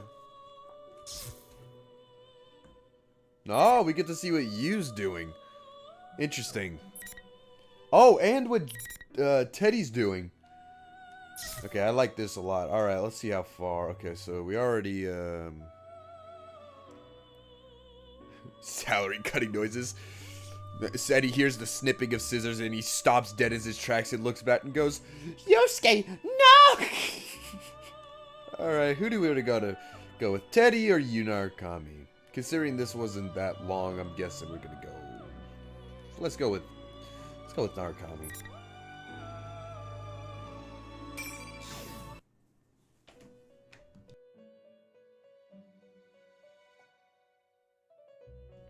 Oh, I'm back in the Velvet Room. Welcome to the Velvet Room. Hey, how you doing? I know that voice. When I look around, I see an endless blue space that I've come to know well. Did I startle you? Yes, you did. No, but... Oh, I can talk? I have business with you today, so I've summoned you. Marie? What? Oh my god, it's Marie! Hey, how's it doing? I haven't seen you since Persona 4 Golden. What, a year ago? God. Sorry, I asked her to do this. There's something I have to do right now. Marie, or rather the minor goddess, who now protects the city, speaks cryptically of a crisis. What happened? I can't really tell you because of the rules of this room, but you've noticed, right? Yes. I'll do my best to stop it. But that won't even come close to being enough. So, you might end up in danger again. Because of this. Okay, I see. Marie could be said to be one of the same with this town. Any problems with the town leads directly to the problems with Marie, creating a burden on her. Marie is fighting Leave this it too. to me. I'll protect this town from whatever's coming. Marie looks surprised for a moment at my words. Then she looks down and says nothing. Marie, are you okay? Yeah, why are you blushing? You stupid goody-goody womanizing lame-o. Just hurry and get out of here. Oh, I've definitely missed those insults. How are you? Yeah. Anyway, are you gonna drop a poem on the floor and let me read? That's a mean thing to say to a person worrying about you. Well, that's like her. Still, she may be tough. She may toughing it out, but I can tell this abnormality is eating away at Marie. It seems you still have a lot to learn. Uh-huh. You may have noticed, but your precious town faces an even greater threat than before. Someone is attempting to merge Inaba with the other world, which you once called the Midnight Channel. Oh my god, he's pulling at Adachi, isn't he? What? Fortunately, Marie's powers are currently protecting the townspeople. But that will not last long. What do you mean? A town that's become a labyrinth, choked by Oh, fog labyrinth. and silence. Inaba exists in a unique time right now. The Only dark Persona hour? users who have accepted their suppressed egos are able to freely move about through the evil red fog. But at this rate, the fog will thicken, and those who cannot use such powers will be swallowed into this world. So that's what General Teddy meant by within the hour. Yep. This will be the third ordeal thrust upon you. Or perhaps it is the continuation of the second. Will you overcome it with aplomb this time as well? Since when is Adachi in real life? Since about 1877. Go. You can do this. And as for the culprit in this case... Who's the culprit? Who's the culprit? Hey, who's the culprit? That odd Marie voice is starting to sound hazy. The sensation I felt in it before, it's feeling like I'm leaving the Velvet Room. Wait, no, Marie's not done yet! The culprit in this case, but before I could hear the most crucial part of Marie's message, my consciousness is slowly swallowed by darkness. Adachi isn't real? No, Adachi's real. He comes periodically. He exists for like 10 years and then leaves. You know, that's just the Adachi way. When I come to, I'm standing in front of Dojima's residence. I can't just stand around here, though. As if to shake off my fears, I start running towards Junes. Clearly it's Bob. Oh, Bob's the culprit? Yeah, I knew it. You sure it ain't Kevin? Like That's Pennywise? odd. Yeah, it's like Adachi's like Pennywise. He exists every so often. The same sign again, in turn that shouldn't exist. Just like Margaret said, the neighborhood of Inuma is becoming a maze in this red fog. It really is just like the TV world. I get a feeling that the shadows could come crawling out from the shadows of ordinary buildings, and I shake my head at such thought. And the anxiety. Is this anxiety because of the fog too? Margaret called this a continuation of what happened the other day. When Lapras was thrown into a TV world, her kidnapper said, "You got the better of me this time." If this is a continuation of the other day, then that means he's already making his first move. The culprit's objective, then, was to gather powerful shadows. That's what he's getting up to do this time as well. But something bothering me. What is it? Is there something I'm missing? Just when I'm about to sort through the pieces once more, the red fog parts and I see a familiar building in front of me. What do I see? Ah, Junes! Oh, what happened to Junes? Junes? Why is it here? Wait, why is there goo all over Junes, though? Out of the corner of my eye, I see a figure pass by and enter Junes through the front door. It's... Yosuke. Oh, hey Yosuke, how you doing? What a relief to see him safe, but it looks like he didn't hear me because he keeps going in and disappears into Junes. Yosuke, wait! I love the Adachi's reaction. Yeah, he sits there and just enjoys the game, not gonna lie. I hurry after him, the elevators aren't lit, and I don't seem to be moving, so I ignore them and run up the stairs. Yosuke looks like he's heading to the food court on the rooftop. I have to follow him. Oh. Yosuke! When I call out to the person standing in the food court, Yosuke turns around while gripping the fence and smirks. Yo, it's you! Well, I had a feeling someone would show up. That's what I was thinking too. Are you alone? Where's Teddy? Yeah, where's Teddy? Teddy? Oh, that useless ball of fur? Why do you sound like that? Something's not right. Teddy and Yosuke bicker all the time, but there's a bond of trust is stronger than anyone else's underneath it. But the way Yosuke's talking about him just now had an obvious current of disdain to it. Are you really Yosuke? Who cares? Either way, you're done for. Plus, take a look at that. At what? Oh. Yosuke points at what's behind me. When I turn to look, I see he's pointing at something beyond the red haze, on the hill beyond the distorted neighborhoods. Most likely the side of Yosegame.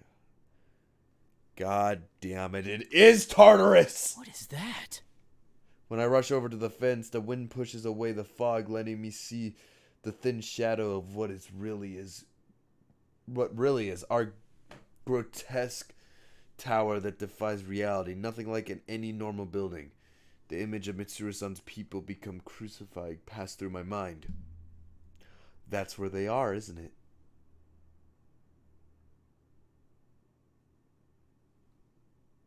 Don't tell me. You understand the rules now? That's where you're headed, if you want to save your precious friends. You are not the real Yosuke. If you want to save your precious friends. I squint to try and get a better look at the tower through the fence, but the fog blows in again and conceals the abomination. As I continue to stare at it, hoping the wind will change, I sense Yosuke move. Oh. Oh, dear God, we're gonna have to fight you. Wait, what? Yosuke? Wait, other Yosuke? When I react to Yosuke move, Yosuke's persona comes charging in with a tremendous speed, gouging the fence with its arms. What's going on here? Persona and two Yosuke's. Two Yosuke's. Don't be fooled. That's a fake me. Don't get in my way. Persona. Oh my God, Jiraiya versus Jiraiya. Wow, it is Jiraiya versus Jiraiya. Two Jiraiyas clash fiercely and immense shock waves shake up the surrounding air. As the personas cross swords, what look like sparks scatter all across the darkened food court. The two Yosuke summon their personas before my eyes. This guy's not me or my shadow. It's a fake that was made with a chunk of a shadow. Chunk of a shadow? Chunk of a shadow? General Teddy set this up. He supposedly made these things to force us to fight. Thing is, we can summon our personas here too. We have to beat them all and move on.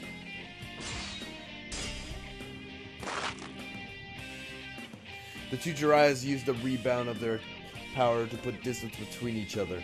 Though the opponent is fake, this shows their skills are perfectly matched. Yosuke, are you alright? To be honest, I'm exhausted.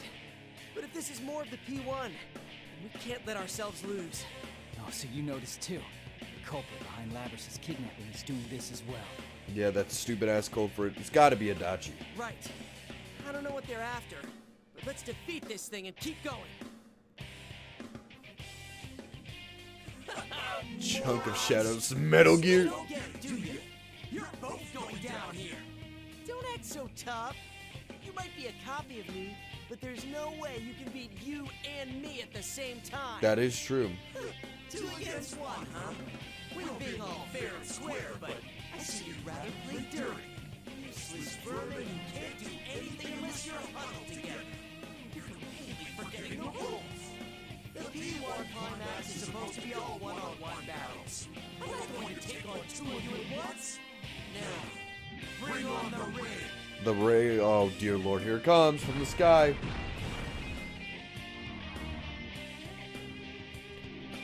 Whoa! What is this? Come on, first come, first serve. Oh, and I guess I'll tell you something else. Ignoring me and trying to run ahead will get you nowhere. Like I said before, if you want to stop the world from ending, you've got no choice but to head to Yasogami High. Now though, you're already in the ring. Those red pillars create invisible walls. And there's no way to get rid of them but to win one-on-one. Alright. Yosuke, I got this. Invisible walls again? What are we gonna do? Can we trust anything he's saying? If I think about the way the previous P1 Grand Prix worked, there's no reason to doubt these invisible walls exist. Uh-oh, speak of the devil, here he is. Don't know when to give in.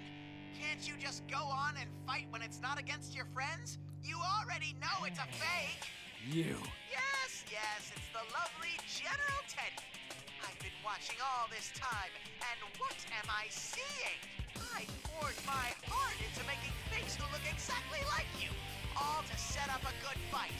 What more do you want? Not the fight. With all that fair and square stuff you were saying, were we somehow not supposed to think so? Oh, okay, Mr. Exposition, let's just fight. Yosuke, how cruel. I just want to feel your fighting spirit. No, this is fine with me, you know. At such a leisurely pace, the world really will be destroyed. Oh shit, yeah, we only have an hour. Fight to the death. Oh, that bastard. Even the fake one's not half as cute as he thinks. Calm down, Yosuke. Getting flustered is exactly what we want. Still, we have no other choice than to fight the fake here. The question is, who will go against him, Yosuke or me? I like fighting as you.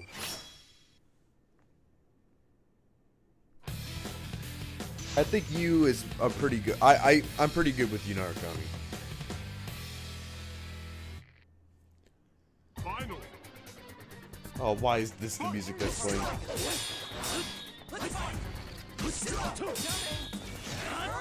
Over here.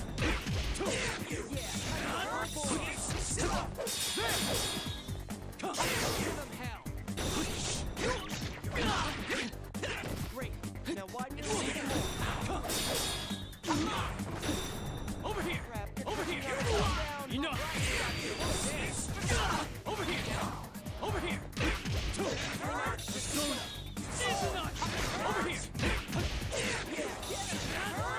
I saw you. Over here.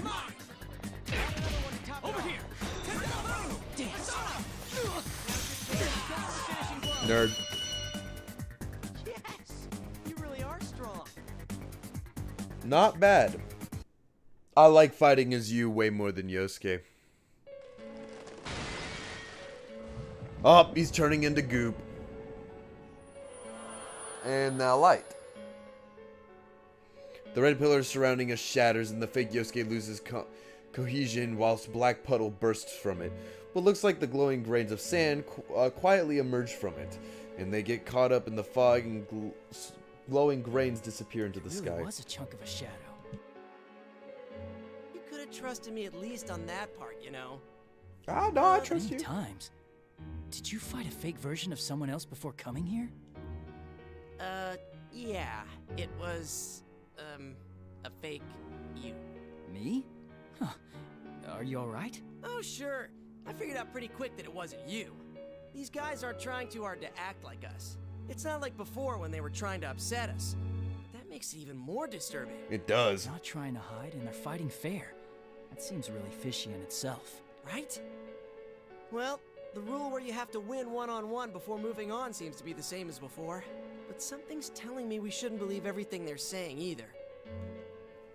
Yeah, Yosuke is right. It certainly looks like the culprit has gone to settle this fair and square, but he's also taken Mitsuru-san and the town hostage, leaving us no choice but to fight. Which means there must be a reason they're so adamant on fighting us one-on-one. That reminds me, is Teddy okay? Have you seen anyone else? Huh? Oh, Teddy sniffed out Yukiko with that nose of his and took off to find her. Some help that guy was. You have no idea how much trouble I had to go through to find you. Well, you showed up just in time to save me.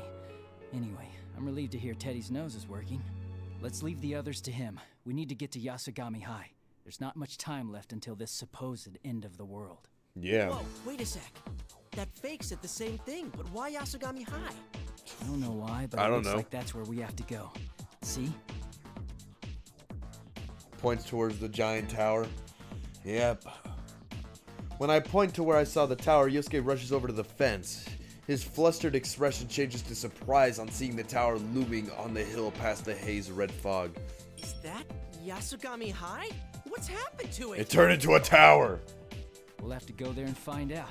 Mitsuru-san and her friends are probably there too.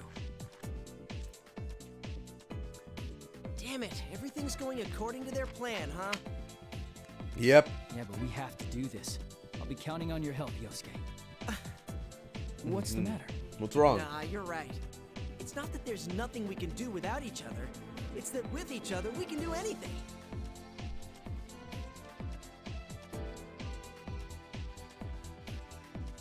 That's right. If the P1 climax rules say we have to fight one-on-one, then we'll obey them. We're definitely not incapable of doing anything without crowding together. Each of us can be strong as we need to be, if it's for the sake of others. We believe in the cause. Sorry. Guess I wasn't thinking straight. Let's go, partner. To Yasugami High. I nod. Yosuke looks like he's overcome his doubts, and together we run towards Yasugami High through the maze-like town. Eventually, we reach the base of the hill, where we discover a sign with the arrow pointing towards the P1 Climax's main site. Oh, we're here. It's no longer a maze from here on. There's a little bit of distortion, but it's a usually schooled route. I remember taking it every day. If I ignore the P1 Grand Prix... The P1 Climax flyers pasted everywhere, The election posters, that These is. again? How much more are they going to bring up those painful memories? Whoa. Oh, suddenly stop his complaining. What just comes into view for both of us, a strangely decorated school building, just like the P1 Grand Prix from the other day, and the bizarre tower that looms over the rooftop. Holy crap! It really is on top of our school. Why is it so big? Oh, what the? That voice, was that Yukiko? Oh, Let's shit. hurry. After nodding to each other, we made a dash towards Yosagame high main gate. Please be safe, Yukiko. Was that Yukiko? Ah! To be continued, my ass. Fine. Alright. Who else can we do? Teddy's next. God, I don't know whose long line this is. It's gotta be someone's. I guess the only option is Teddy, so let's see what Mr. Teddy's doing.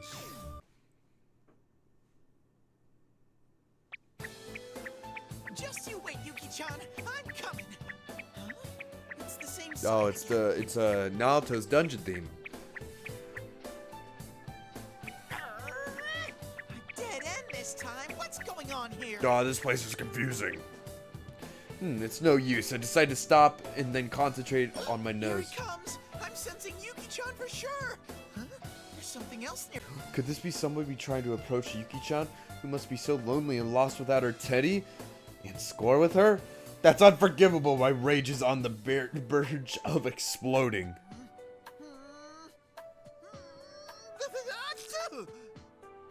Oh my god. It's no use. I can only tell that there's two.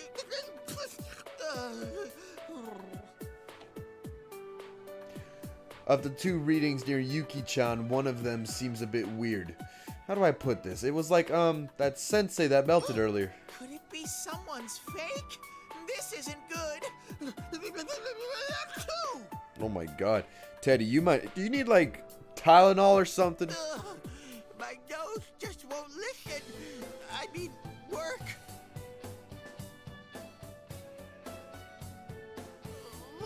I don't even know where I am anymore. I wonder if Yosuke managed to find Sensei. What are you acting like a lost kid for, you idiot? What, who said, hey, who said that? Oh, it's General Teddy. Hey, You look so spineless. It is none other than I, General Teddy. Where's your salute? I ain't giving you no damn salute. It's that shameless imposter again. What's with the inflated ego? First we defeat a fake sensei and now a fake me shows up?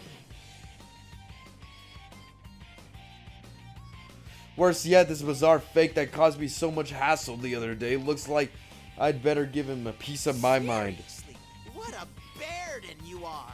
If you keep dawdling around, the world will go kablooey. That's right, I can't waste my time here. Hey, why is the fake telling me that? Oh, is this the reverse psychology? Is a weirdly dressed clone actually a good guy? Nah, impossible. You can try to nudge me along all you want, but I'm not fooled. You're an imposter after my good name. Oh, what a rude bear. Saying such things after I try to be kind. Well then, I'll tell you something especially good. Uh-oh. It does not matter or an imposter. Okay, I'm not gonna lie. Shadow Teddy from Persona 4 was terrifying. This just looks weird. Have you forgotten? You are the same as me. Nothing but a mere shadow. What's going on here? Just when I thought the fake stopped cosplaying as the puffed up general, the voice suddenly changes. How dare you say I'm the same as a shadow? So That's mean. not true. I mean, I was just an ordinary nobody bear at first, but I met Sensei and everyone else and changed. I'm the one, the only Teddy. Sensei said so. Yeah, and Sensei's word is the word. Then tell me this. What would you be if you didn't have your friends? Huh? Huh? Ugh, why does he look like that? Bro looks flabbergasted. If you are unable to be yourself until recognized by another, what are you truly? That's... Don't worry, it's not only you. All the worthless refuse living in this world is the same. Uh-huh. That is the extent of the self. It is a squalid concept espoused by weaklings who cannot see themselves save through comparison to others. You lick each other's wounds, finding peace by herding together. Deep in this rotted intimacy, you avert your eyes from the truth. Listen, I'm trying to avert my eyes from your eyes because they are crazy looking. That's not how it is. I just want to be with my friends. Regardless, I will kill you slowly and return you and your persona back to shadows. Wait, what? Now, bring on the ring. Oh, we're gonna fight you, huh? Oh god, I don't like fighting as Teddy. I mean, it's alright. He's not terrible, but... Scared? Well then, how about a wager? Whoever wins is the real one. Okay, that's what we... Yeah. I let that happen. There's no way I can lose this. I'll do whatever it takes to prove I'm the one and only Teddy in the world. Alright, let's do this.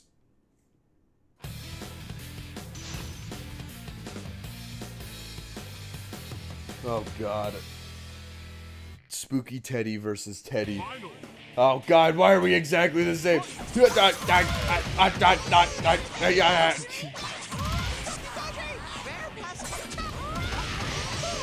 Man, I love spamming attacks.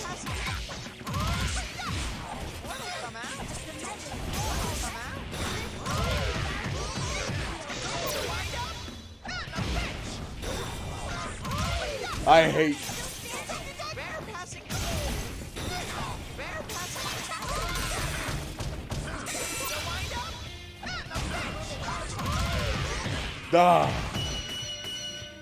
Sorry, I really did not like that guy. That guy smelled so bad. That was so just such a beatdown. I did it. I get to keep being the real Teddy. Yay! But was fighting always this tiring? I feel more pooped than usual. Right when I get the chance to catch my breath, the pillars split. Oh yeah. This fog again. Why is Omen play? Yeah, I know. I heard that. And I was like, oh. Oh, he's turning into goop. Well, that'll do. Wait, what? Huh? Was that fake not really a fake? When Yosuke won, the fake went all blurp glurp and got belty. So why is this one still standing normally? A shadow with an ego. I thought it could be suitable for my scheme, but it seems I'll have to use the other instead. What other? When General Teddy opens his palm, I can see those shiny thingies in it. Then, just like that, they go flying into the sky like a wind blew them away. Are those shiny thingies? What are those shiny thingies? I think I saw them when Yosuke was fighting too. Come on, what are you staring at? Your friends are already headed to the school. Why aren't you on your way to meet them? You don't get to boss me around. And what's up with you? You did all this to the town. You keep telling us where we're supposed to go. If you're the enemy, then why aren't you acting more evil? That is really interesting. Why aren't you just kill Teddy right now? Yeesh. What a noisy bear. Your complaint doesn't make any sense either. Anyway, just hurry up and come to the high school. We're gonna settle the score once and for all there. Alright. Oh, and there he goes. Got blown away in the wind. Before I can stop him, General Teddy disappears into the fog. Oh, good. As I remember, I was like, yeah. Okay, so they went to the big tower. What is that? There's a huge tower standing where Sensei's high school should be. And what's that red fog swirling around? I think I smell danger from it. Uh-oh.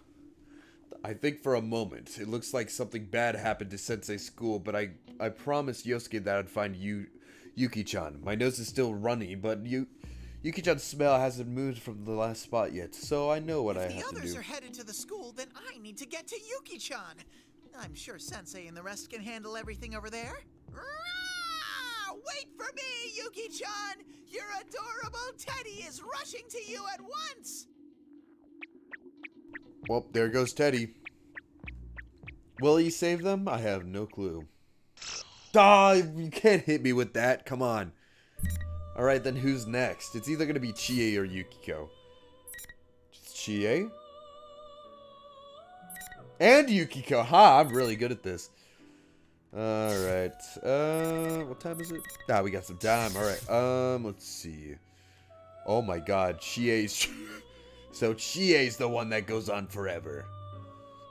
I'll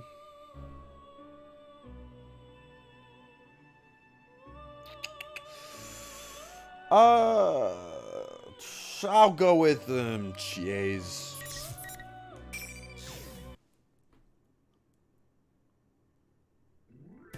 Oh. Yike, it's late already? When I check my cell phone, I see it's already 11:30 p.m. Oh, so she hasn't gone into the weirdness. Looking around, I notice there aren't many houses with the lights still on. We're in the middle of a long holiday, but it's almost tomorrow. It really isn't the time for a scrawny girl like me to be out and about. Muku! Jeez, where'd you go? Oh, your dog. I remember your dog. Oh, why do you think I brought you? Taking off and leaving me alone at a time like this really isn't cool. Ah!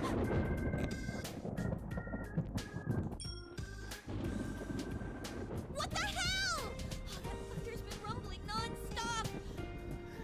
What should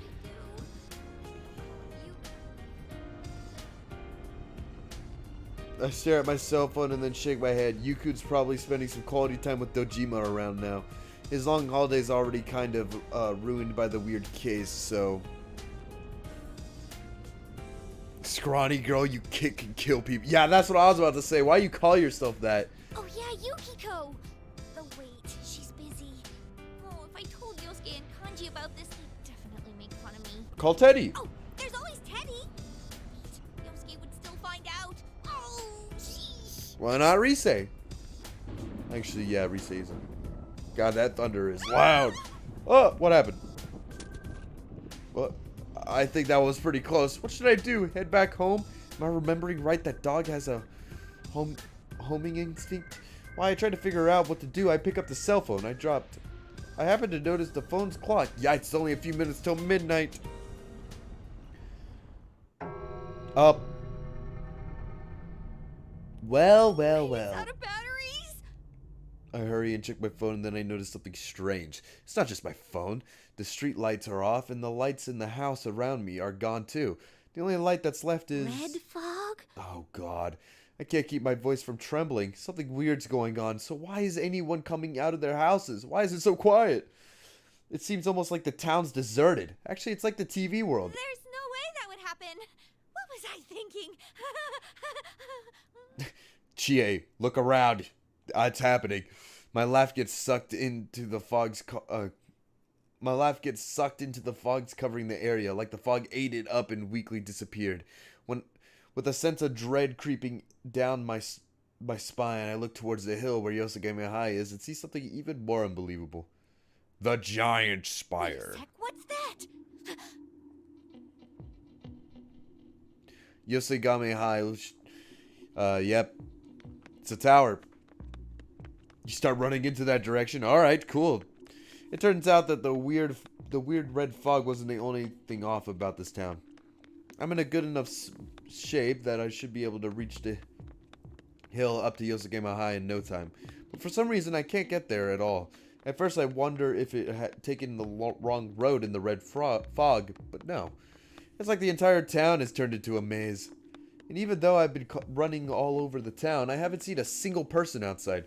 Seriously, what's going on here? Feeling that I'm getting overwhelmed with anxiety. As soon as I stop running, I keep going through the desolate streets.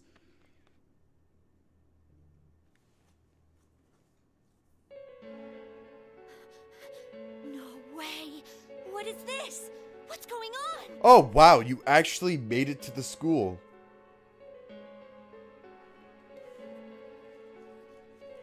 Wait, you actually how?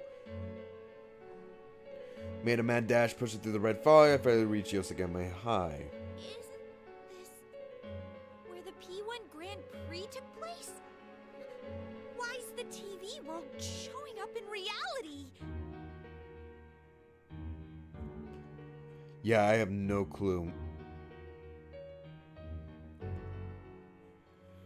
From the stupid posters introducing the participants to the tacky decorations, every last detail is exactly the same as when my friends and I fought to save Lapras, who'd been thrown into the TV world. Nanako's the culprit? That's what I'm saying! If you think about it, the only people who knew Narukami would come to town is Dojima, Nanako, and the rest of the crew. It's gotta be Nanako. I gotta tell the others! I quickly take out my phone, but the screen's still black. Oh yeah. Is someone there?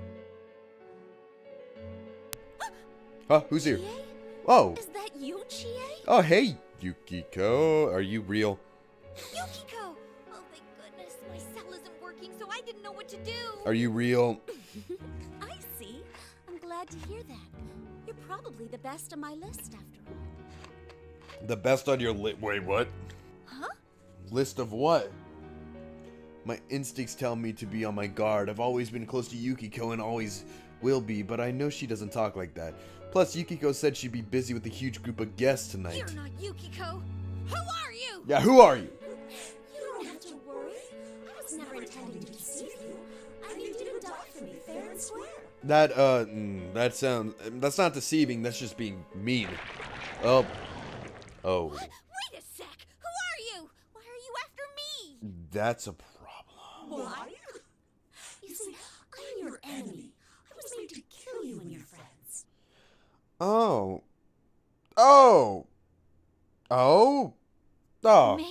Maid? This sounds like a good time for me, General Teddy, to explain what's going on. Alright, General Teddy. Why are you here? I mean, you were Labras's...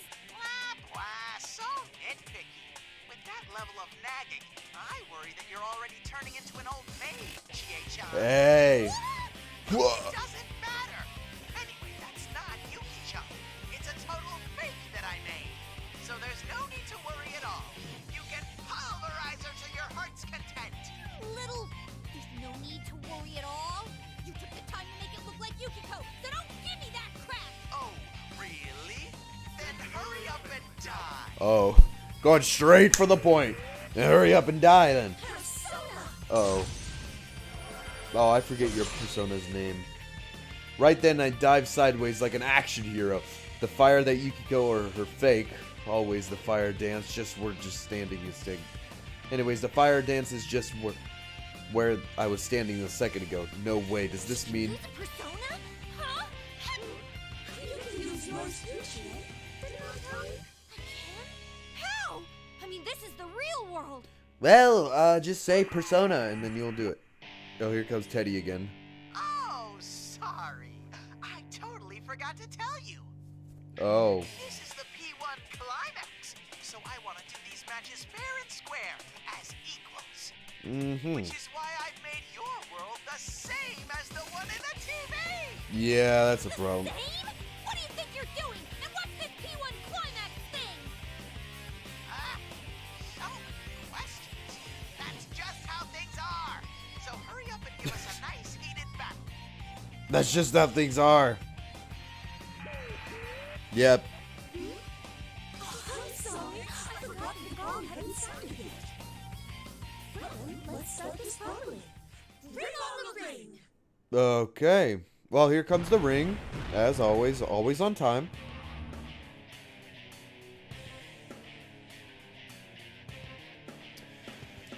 Yep, raises her hand to the sky, and here comes the rings coming down. I'm not in the mood to drag this out, so I'll just give a short rundown. All right. Rules are simple. Win and you get to move on. Lose and you're stuck here. Okay. By the way, the stupid Kirijo people are captive in the big tower right in front of you, Chie-chan. Okay. But never mind that. If you and your friends don't win before time's up, the world ends. Uh-huh. You get it?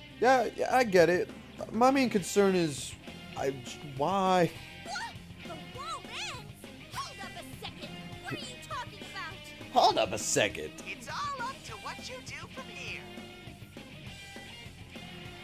All right. Well, I guess I have to fight Yukiko. You understand the situation now, right? Then shall we begin? Oh, wow. She is about to go ham, isn't she?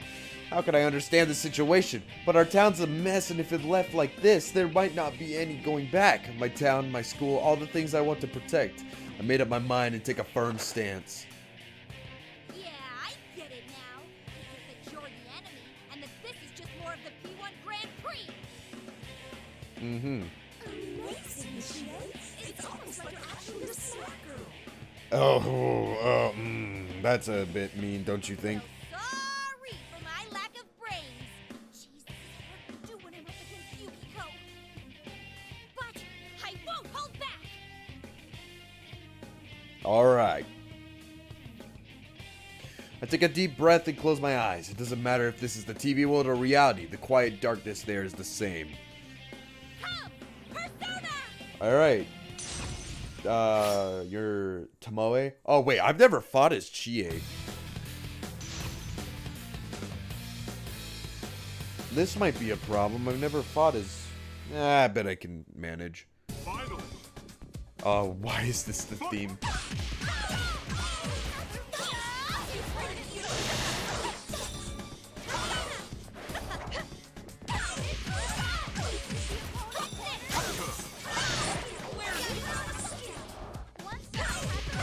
Interesting, so Chie's pretty up close, yeah.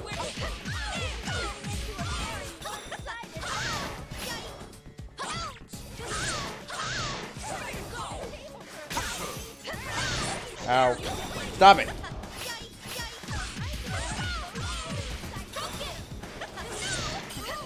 Oh, what's Chie's, galactic punch? Hang on. I want to try that. How do I do that? God, I can't wait. I don't think I can. I want to try galactic punch. Stop it!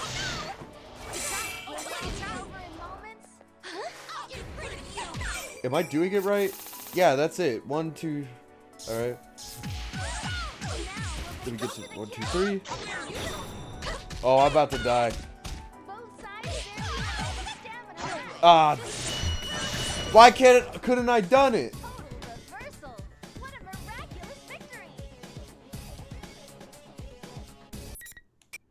Why couldn't I do? Why didn't I do? Why? How did I? How can I? What? I tried doing it. It don't work. Maybe I'm doing it wrong. Maybe I have to do it in air or something.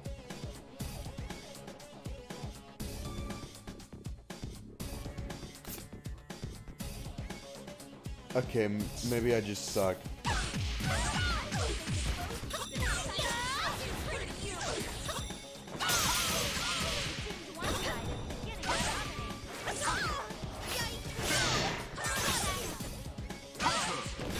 Alright, we gotta give her some room.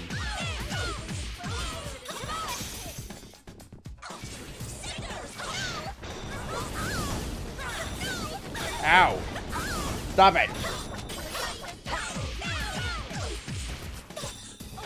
Oh, I got it! Oh, what? That didn't work? I thought I could hit it. Oh, stop. Stop it. Knock it off.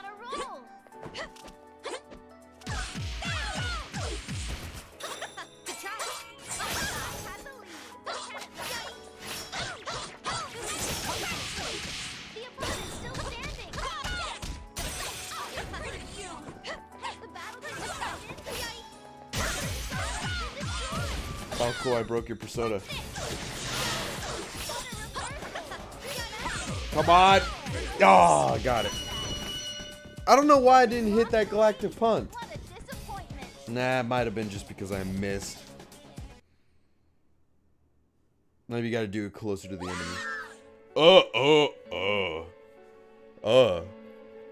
That's a bit. That's a sight to be. And as if signaling the end of the fierce battle, a crunching sound echoes through the area, and the red pillars shatter. Oh, she turned into the goop. That's a bit weird. Well, it looks like a specks of light coming out of the fake Yukiko as it melts away without a trace. All I could do is watch stunned as the lights flutter up into the sky, swirling higher towards the bizarre tower. Oh! Are you alright, Chie? Oh, hey guys! Suddenly, familiar voices come from behind. When I turn around, I see two figures. Yukun and Yosuke? Oh, no you don't! Oh, I reflectively take a fighting stance again when I see them rushing towards me. I mean, you can never tell if they're real or not. Whoa, hold it, calm down! Yeah, calm down. We're the real ones. I'm glad you're safe, Chie. Yukun. His voice carries the unwavering trust. Yep, that's the one's not the fake. It's the real Yukun. Yeah, you sure seem like the real deal, Yukun. What about me? I mean, we've already dealt with our fakes. Huh? So you guys ran into them too? Yes. Yeah, we've defeated the fake Yosuke and myself. Is that a fake Yukiko? Seemed that way. Actually, what's going on? Is this really the real world? Yep, this is the real world. Even though shadows are running around and we can use our personas. But that might as well be in the TV. What in the world's going on? Calm down, will ya? We don't know anything either. The Midnight Channel came on and General Teddy suddenly declared war on us. Afterwards, the town got swallowed up in that red fog. The Midnight Channel? Then is what happened with Labras really not over? Yep, Yosuke and Yukun exchange a glance after my surprised reaction. Was this something I said? Don't tell me. Did you not see the Midnight Channel? Oh, shit. Seriously? I can't believe this. It came up so many times. Why didn't you check? No one said specifically to watch for it. All this happened suddenly while I was out walking Muku. So I don't know what's going on either. Fine. Anyway, the town's in serious danger right now. That reminds me. General Teddy said something earlier about the world ending. Right. General Teddy says that if we don't win this tournament within the hour, the world will end. Apparently, he's holding Mitsuru-san and her friends captive in that tower. What? He is? I look up once again at the creepy tower looming behind us. That General Teddy's talking a lot about doing things fair and square, but he's taking hostage and messing up our town. What choice do we have but to fight? Actually, I just noticed. Where's Yukiko? And is Kanji-kun okay? Oh, I Teddy's don't... headed over to Yukiko, and I doubt Kanji will go down that easily. Oh yeah, Kanji can handle We himself. don't have any time right now. Let's leave those two to the others. We need to go rescue Mitsuru-san's group at once. What should I do? What do I need to do? I understand what Yukun is saying, but I get the situation is bad. But I'm still worried about Yukiko, and I can't make up my mind. Believe in your friends. Oh. He's right. If I go off selfishly looking for Yukiko, the world could be in even more danger. Yukiko and Kanji are both good friends who fought alongside me this long. They're not so weak that some fake Teddy could take them down. I'll do what I have to make sure to look back into Yukun's... I do what I have to. I make sure to look back into Yukun's eyes before nodding heartedly. Interesting. Oh. Huh?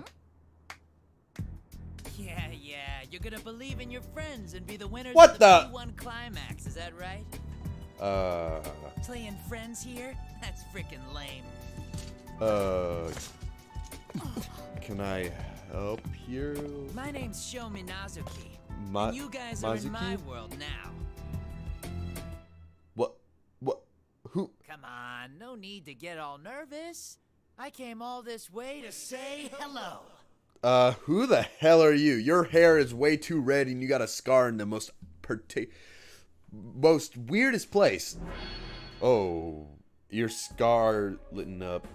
Suddenly the eyes of the show guy gleam red. I have no idea what's happening. What is this? Even though we're standing a little away from him, all three of us are suddenly glued to where we stand by some immense pressure like we suddenly at the bottom of the ocean. My legs! I can't move! It's not like we're being pressed towards the ground, it's just like intense pressure pushing in on us from all directions. I never felt anything like it before, but it makes every bone in my body creak like we'd snap at any moment. You look like you're in pain. The look on your faces is just epic. Oh yeah, that's the stuff. Who voices you?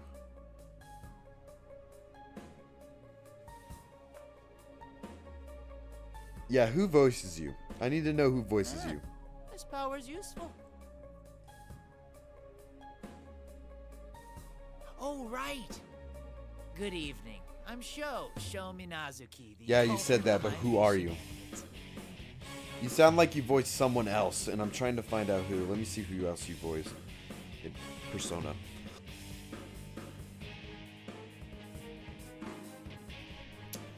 Let me see.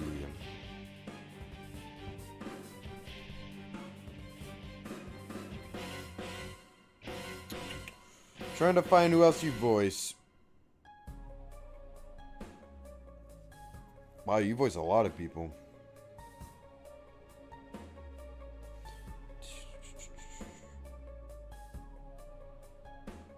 Wow, you never voiced anybody else for Persona? Interesting.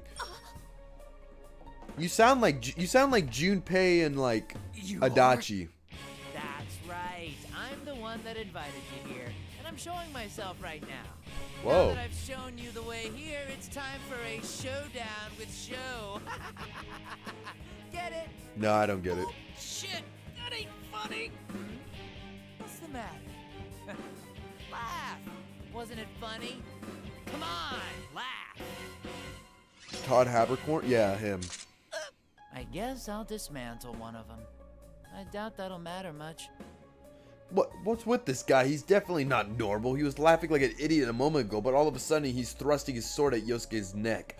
This is bad. If we could at least get my legs to move, I could kick away his sword before it hits Yosuke. Is this guy really the culprit we're after? Oh, come on. Why right now? Suddenly the show guy closes his eyes and acts like he's talking to someone. No way, a persona? Oh! He's talking to somebody with a persona. Sorry, we got more guests of honor. You guys are just the ginger on the side of the sushi. So, all you get to do is look for your friends in the tower. But we have plenty of fun in store for the investigation team. You'll sure look forward to it. And there he goes. What, another joke? The way he acts definitely isn't normal, and the way he moves is almost inhuman. That show guy slips past us while we were still paralyzed and then melts into the red fog as quickly as he came. It's only once he completely disappears that we're finally released from the pressure. Gasping for breath. Damn it! What's with that guy? We have to hurry and go after him! He's way too dangerous to leave him be! No. Teddy, Yukiko, and Kanji are still in town.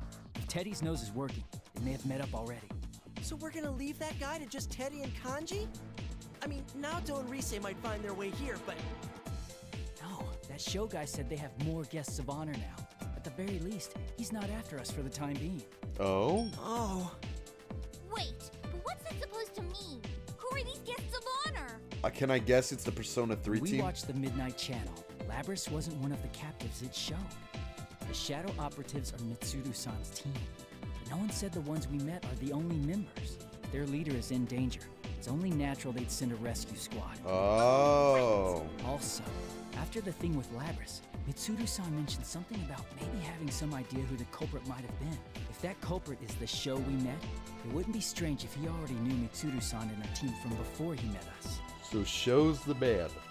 So, the guests of honor he mentioned could be the other Shadow Operatives, come to rescue Mitsuru-san's group. That's right. Sho is underestimating us. If Yukiko and the others meet up with the Shadow Operative backup, they won't lose easily. Not even to Sho. Wow, you really are smart. Yeah, it's Yu Narukami. What do you All right. expect? If that's the case, we should get up this tower quick and rescue Mitsuru-san's group while he's not around. Yeah. Yukun and Yosuke run ahead just like usual. Yeah, that's the familiar scene. Even that scary looking tower doesn't seem so bad now that my friends are with me. There's nothing to worry about. Yukiko, Teddy, Kanji, Rise, and even Naoto-kun. No matter what separates us, I'm sure we'll all connect. Maybe it's silly to think that they may at the time like this, but it cheers me up a little. I follow behind them, the other two, as fast as I can.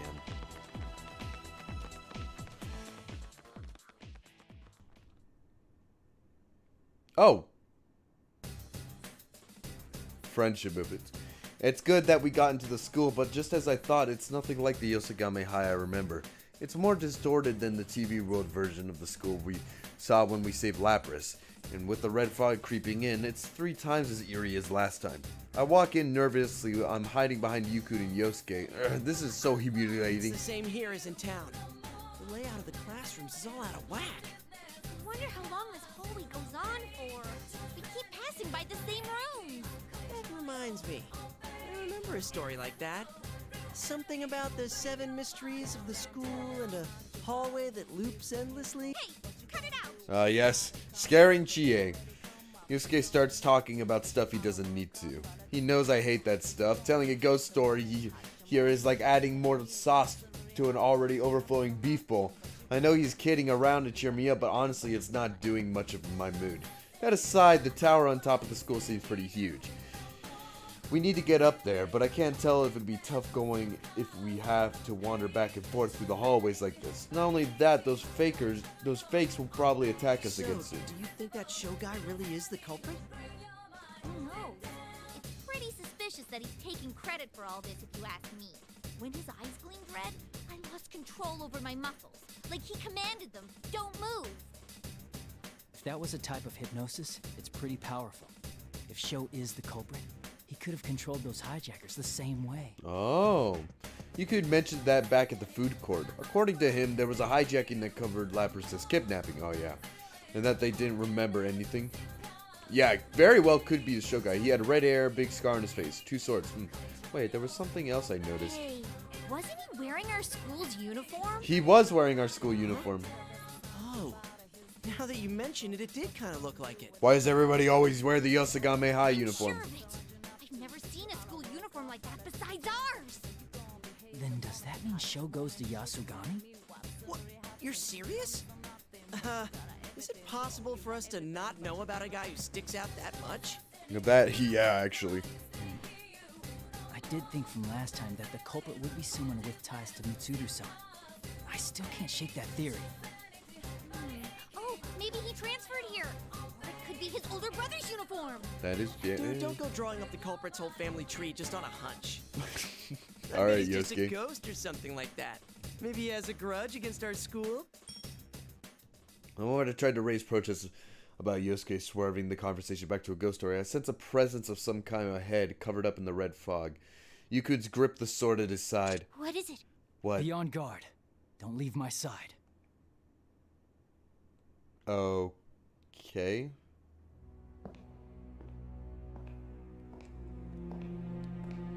Wait a minute. Nah. You're kidding me. Nah. Nah.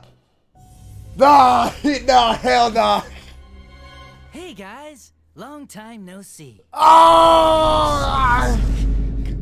Hello, it's me, Adachi. Oh, I dropped my phone. Oh my god! Duh, you can't end it there!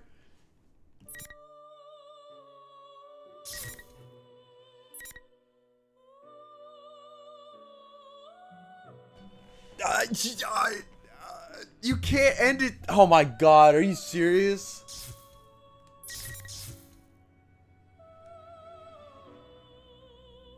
Adachi's back. I knew he was in this game. I just didn't know when he would come.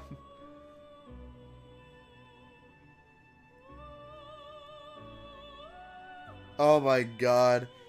It's just the way he walks up. Hey guys, how you doing? Wow. Alright,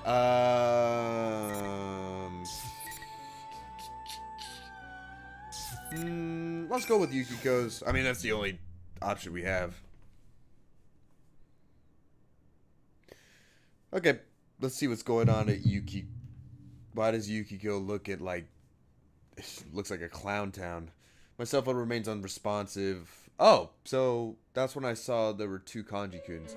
I dropped my gate. Oh, wait. Hey, Kanji-kun. What's up, Yukiko-senpai? Kanji A. What's up, Yukiko-senpai?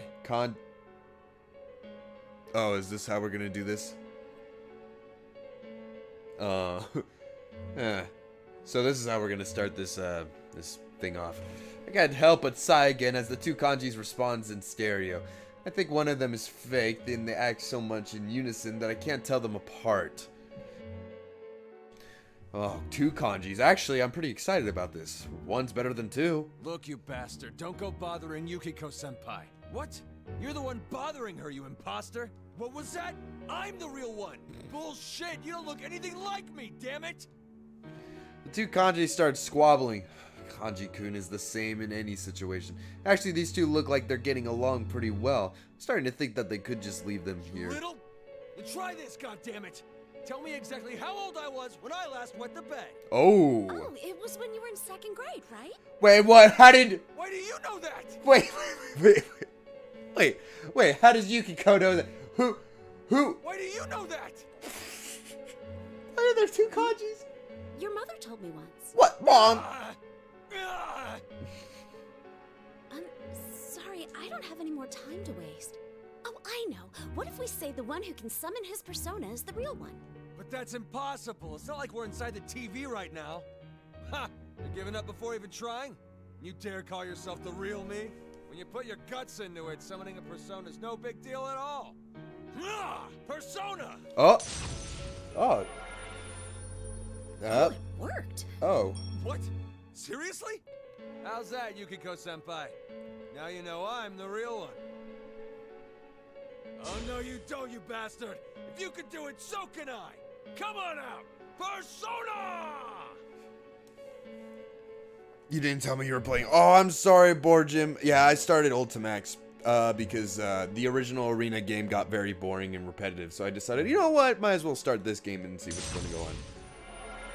Oh, wait, now there's 2. Whoa, that actually worked! Hey, what are you copying me for, damn it? What? You're the one copying me! I think Kanji's the real one. Not gonna, Kanji A is the real one. We're back to square one. What if Kanji managed to summon his personas? Does that mean I can use mine? Would just defeating both of them solve the problem? Yukiko, you think you could take on 2 kanjis at once? It's a bit too tough. That sounds like a great idea.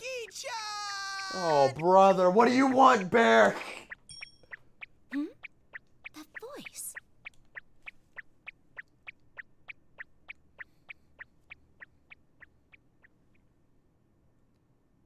And here he is. When I look towards the fog, there's a familiar voice coming from a familiar-looking round shadow and approaching me. Could that be a shadow? Wait, Yukiko. Yukiko, that's Teddy. Why? How cruel! Yeah, Your precious teddy bear. Yukiko, it's Wait, Teddy? He seems exhausted, but this is indeed Teddy, though I can't tell if he's the real one or not. Yuki-chan, you weren't thinking I might be an imposter, were you? Well, maybe a little. So mean! Just take a look at my fur! It's aberrant that I'm the real Teddy! Uh-huh. Teddy goes from staggering around to leaping at me with open arms. I swiftly move out of the way. Teddy ends up embracing the ground with an odd groan. I wonder if that was a bit mean. So cruel! I mean, I can't tell if you're the real one or not. Is Teddy not gonna question the 2 kanjis? I keep telling you I am! I just beat the fake me a minute ago! I want to believe you, but I'm already having a hard time telling which of these 2 is which. You just need to use the power of love to tell them apart. The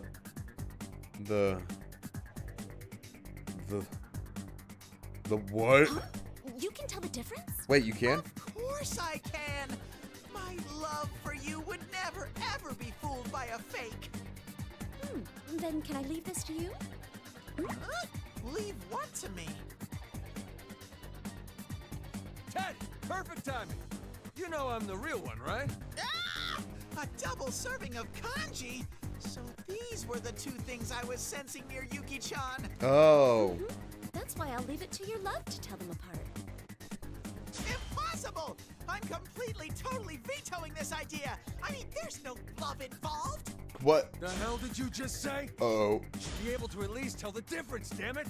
Ah! Both of those sound like things Kanji would say. I know. This is why it's confusing. Your love for Kanji-kun. Can we just say that they're both fake? I don't know. Is hydrating without being told, JB, he's a shadow. And speaking of hydration.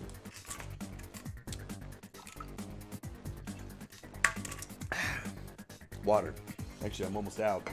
That's what it comes down to in the end, right? What? Why are you listening to him? Would that be bad?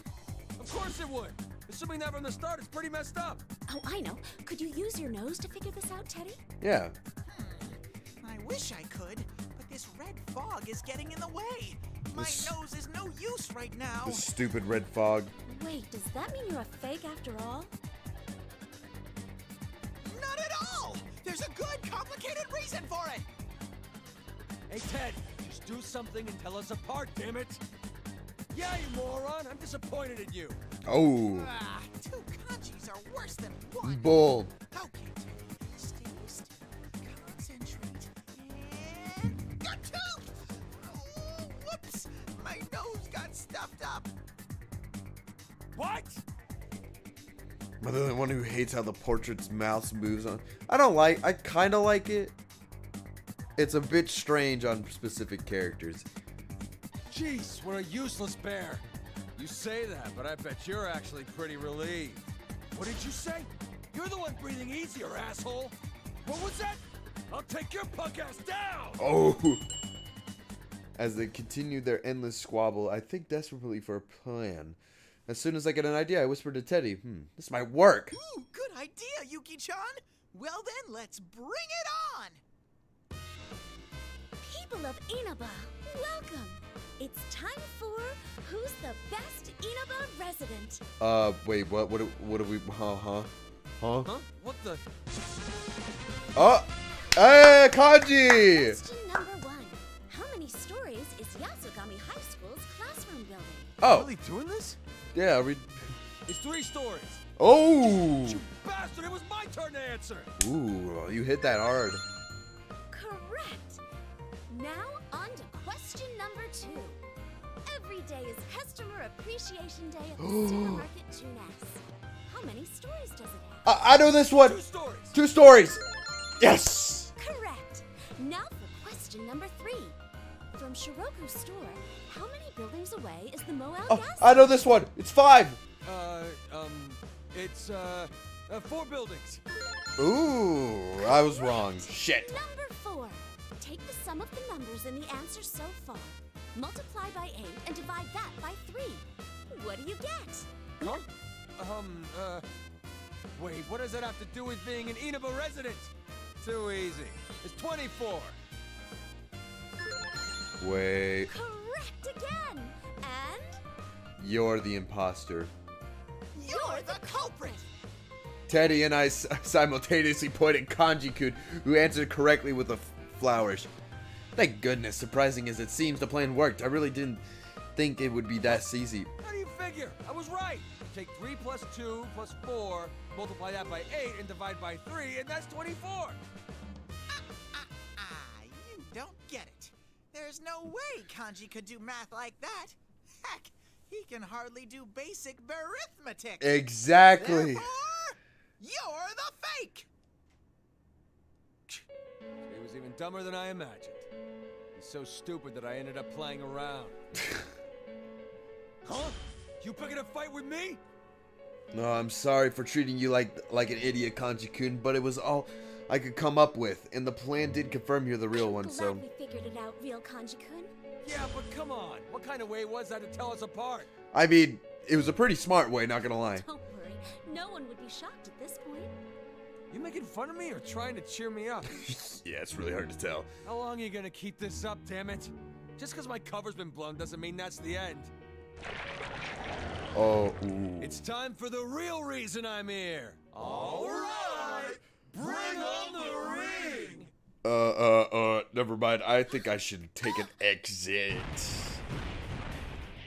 As soon as the fake kanji cries out, the red pillar. Yep, here comes the red pillars. Ah! This again? Kanji seems dangerous. Now let's get this full-on muscle battle going. I can't wait to get you in a hole. This bastard again. A full-on battle, huh?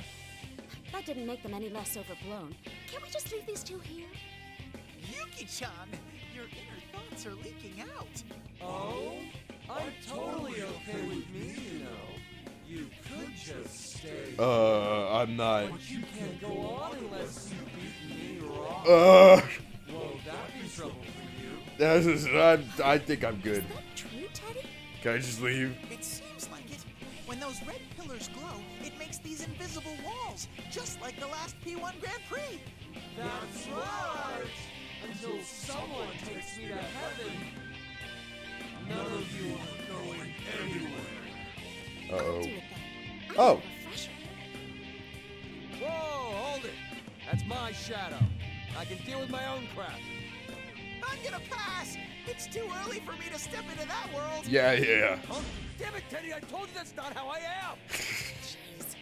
Then let's decide with rock, paper, scissors. That's fair, right? Oh, yeah. Alright, let's go with Yukiko. I haven't played as Yukiko, and I'd like to give her a try. Ugh, Shadow Kanji.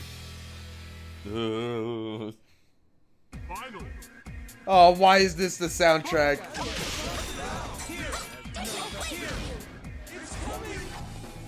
It's what? Oh.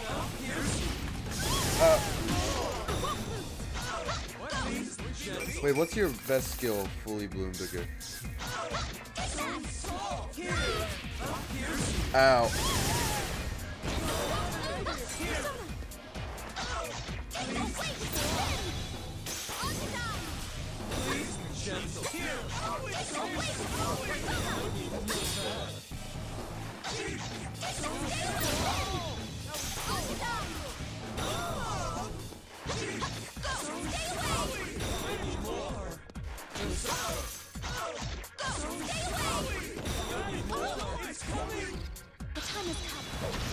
Yes, got it.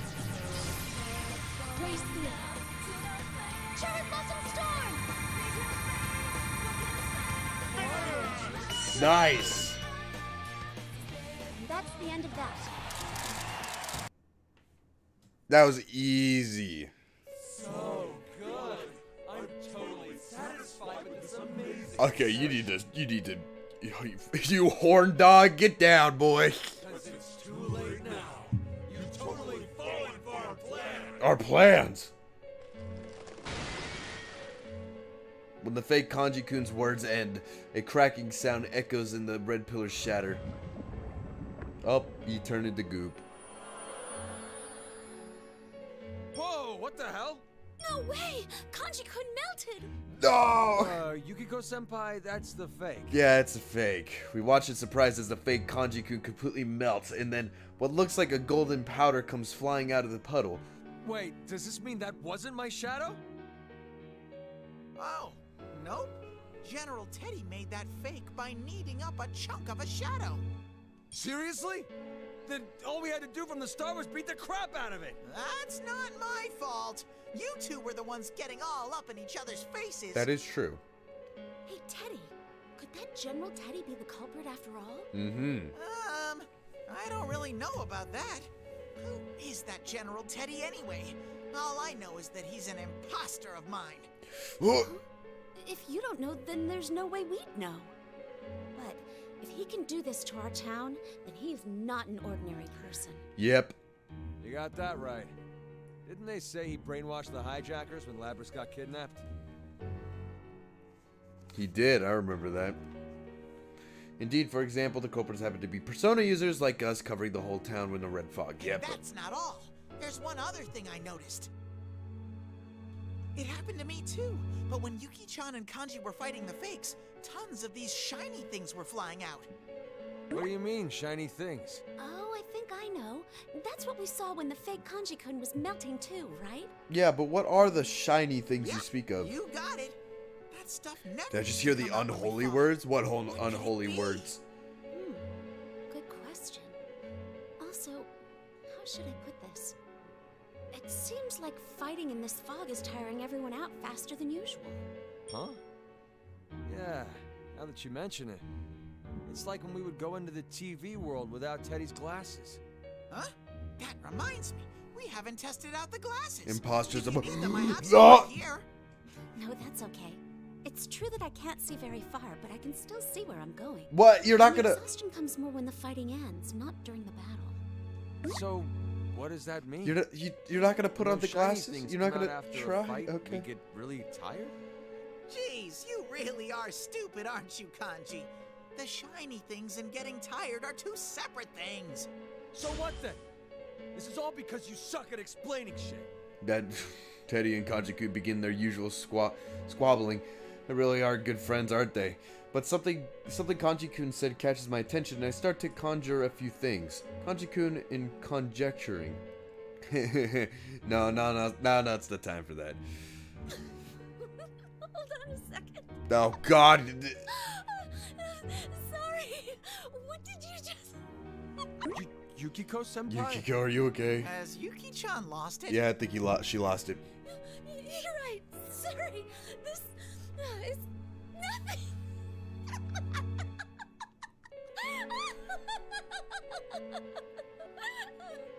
Do you need some water or something?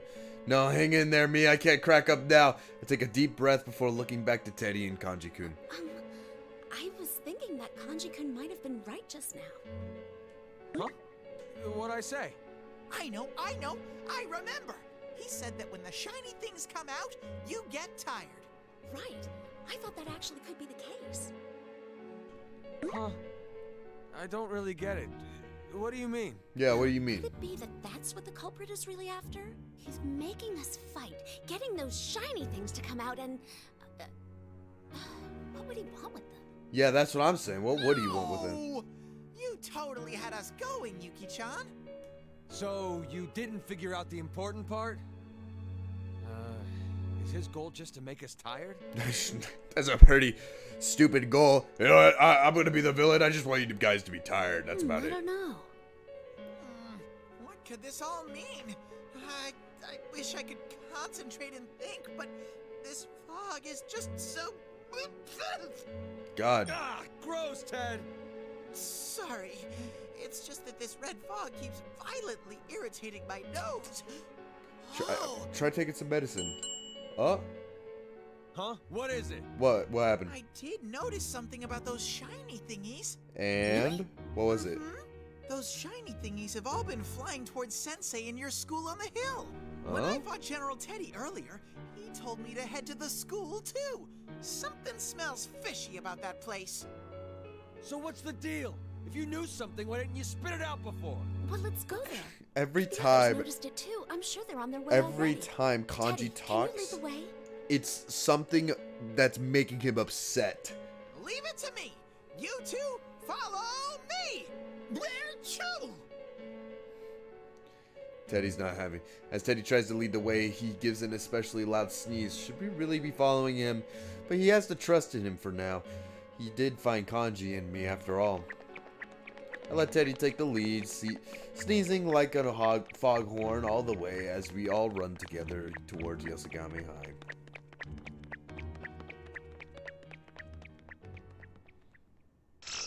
Oh, you're gonna end it there? Oh. Okay.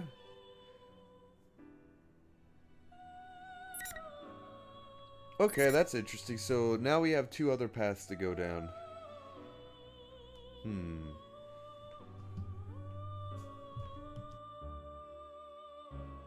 That's pretty interesting. But you know, I think I'm gonna stop here. I'll do Risei and do Risei Get it out of the way. Is it long? Is Risei's long? Because I still got time. I wouldn't buy it. I'll still do it.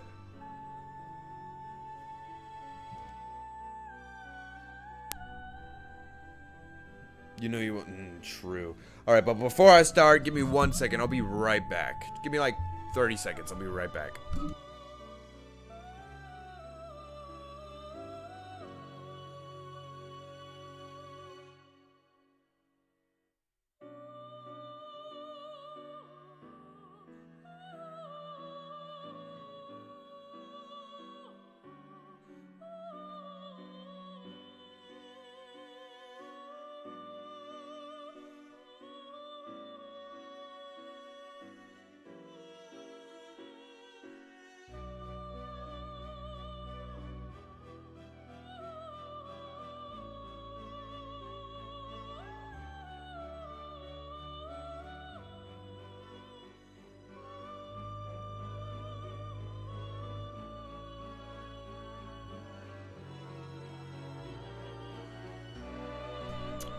Alright, I'm back.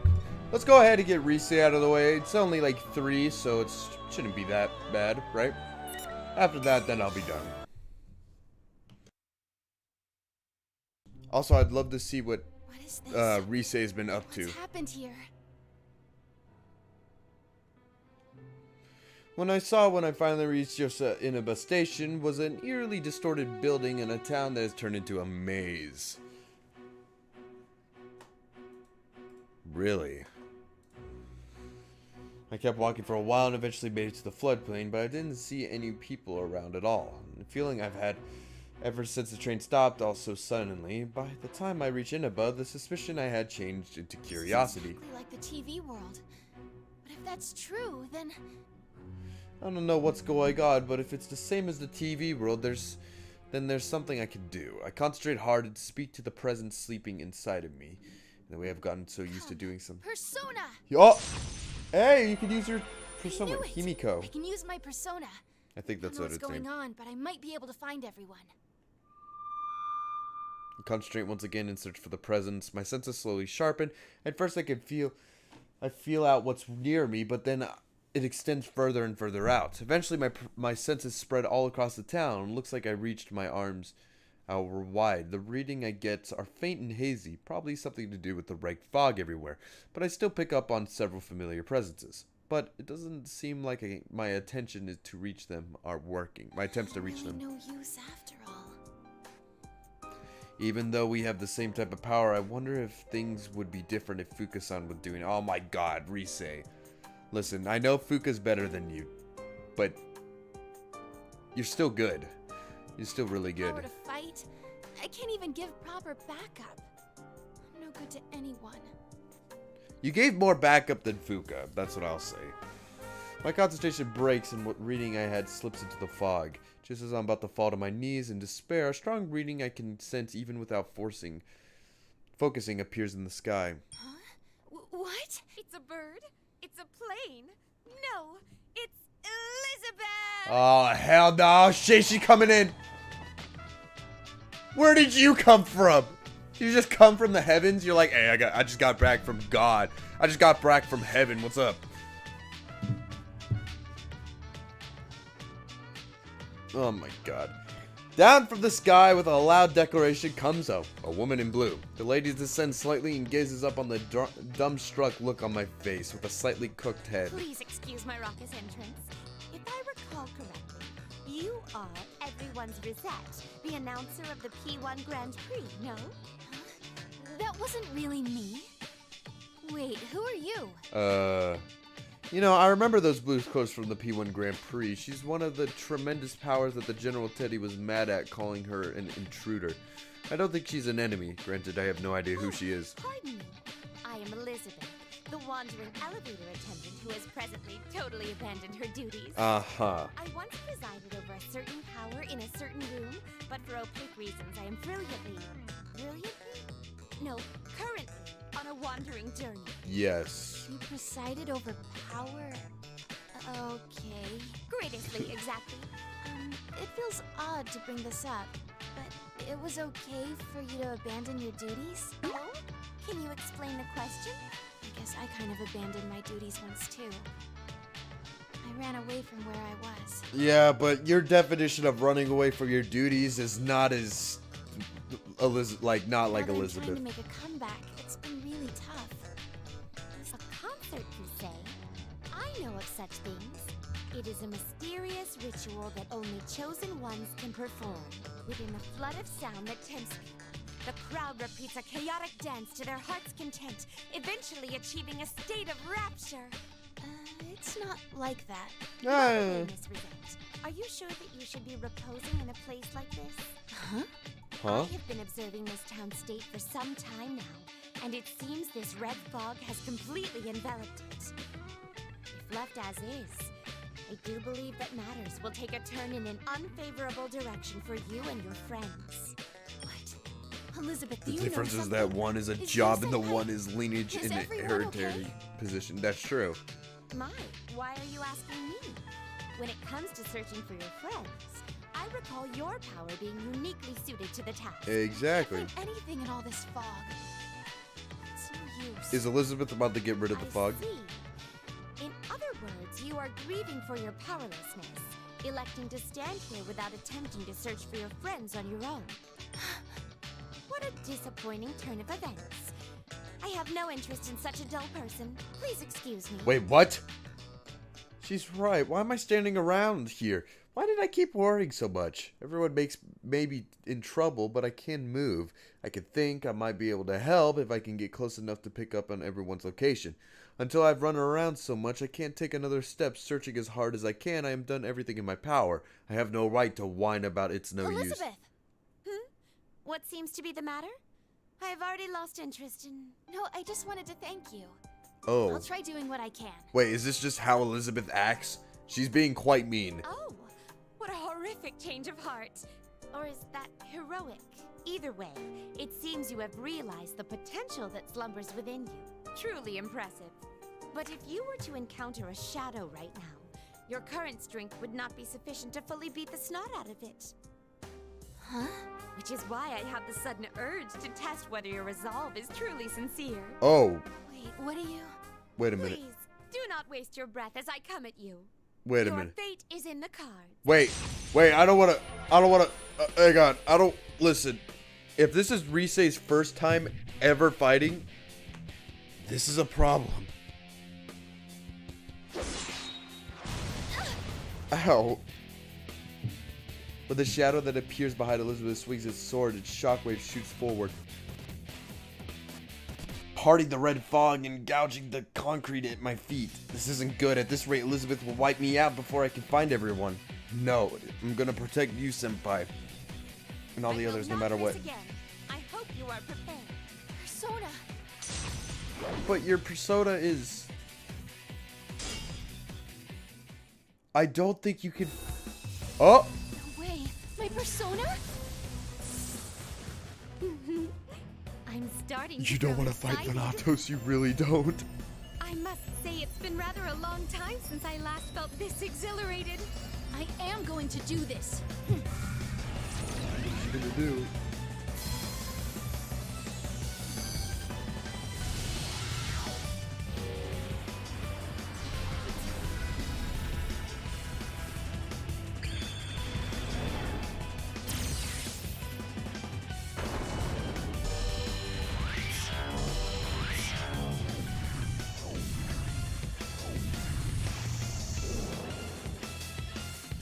What? Did her persona just level up into a fighting persona? It's okay. I can do this now. From here on out, I've made my decision.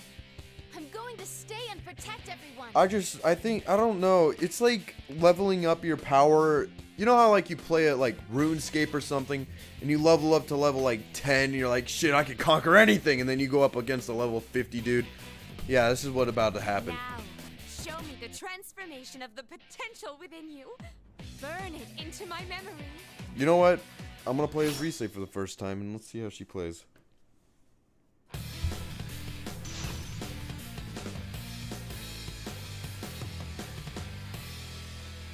She shouldn't be too hard, right? Final. Yeet, that. Heads up, I anticipated. Oh. Forgive me. Ow. Don't touch me. Your here is some free heat. Oh, God, Thanatos. I'm sorry, I'm sorry. I will shock you. Oh, my God. Oh, what? Oh, no. Here I go. Don't touch me. True story. Sure, I'll do that. You're frozen. Pardon me. Don't touch me. Ow. Pardon me. Got it. Please hit. Oh, I did it. Yes. I'm gonna show you what an idol can do. This is my resolve. Feel it. Time for my full strength. And another one. Well done. Oh, my God. I just got that in. Now I can protect. I was just about to die. I won. Yeah, you just defeated a god. So, Truly impressive. You have indeed shown me the power of mankind's potential. yeah. See how she's not hurt at all? Elizabeth slightly brushes away the dust on her clothes from the fight and smiles at me. Why did you help me out? Help you? I didn't even have the shiniest intention of helping you. Wait, what? But I didn't know that my persona could do that stuff. Isn't that why you helped me? I see. That was not my intention at all. But if you say so, then I'm starting to get the sense that it may be true. In which case, it would only be natural to demand worthy compensation for such assistance. Huh? Wait, are you asking me for money? What? Or perhaps your soul? Whoa, Definitely not. Wait. Why does Elizabeth need my soul? A ticket to your comeback concert would do as well. Oh. I could probably swing that. That gives, wait. No. I believe I shall ask for this world's future instead. That's pretty vague. Yeah. It is decided. A struggle between solitude and bonds. The two great potentials of mankind is about to begin. I have no intention of assisting either side, but neither can I dismiss the contest as irrelevant. You don't defeat Queen Elizabeth. You don't defeat Elizabeth. You entertain her. You lost me there. But what you're talking about is why this town got messed up, right? Indeed. Whether your bonds will win the day, or whether that young man's solitude will emerge victorious, I am massively intrigued as to how this struggle will end. That young man. Whoa, are you talking about the culprit behind this? Dear me, I've accidentally slipped up. In any case, please look over there. Over where? Elizabeth points past the fog as dodging her own words. Well, I'm not letting her off that easily. She probably won't tell me anything more. I'm a little puzzled, but I go ahead and look at where she's pointing and then can't help but lean forward in utter shock. Oh, yep, the tower. I believe that is where the final battle will take place. It seems a number of your friends are already headed that way. What will you do, Miss Rosette? I'll go too, so I can fight with them. Yeah, Rise. Perfect answer. I give you a gold star. Oh, wow. I get a gold star from Elizabeth? Yes! She draws a large star with one of her hands and goes directly into an elegant bow. She probably headed off somewhere now. I really can't figure her out. I bid you good luck, Miss Rosette. Well, bye. After I see her off, she vanishes into the fog.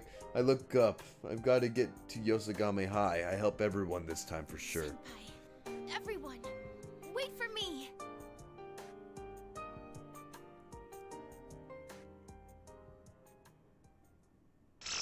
No, that was...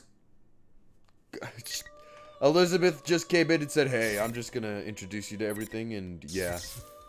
Huh. Interesting. Well, it looks like Naoto's gonna be quite long.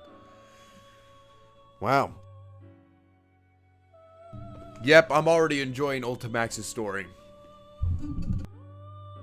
It's definitely a huge jump from Arena, because Arena is like the same thing over and over, but thank God Ultimax story changes it up a bit. So, with that being said, I think I'm going to end the stream here, because it seems like a good place to stop after we see Adachi, and then next time we'll see what Naoto's doing. Yep. So, yeah. We'll see. I think it's pretty good. I mean, everybody's interacting with each other pretty well. I'm enjoying it. So, yeah, I don't really have much else to say. So, next stream will be on Wednesday, so make sure you stay there, come there for that, because we get to see what Adachi's doing and what everybody else is doing. I mean, everybody got to know what's going on with them. So, yeah. Thank you guys so much for watching, and I'll see you guys on Wednesday.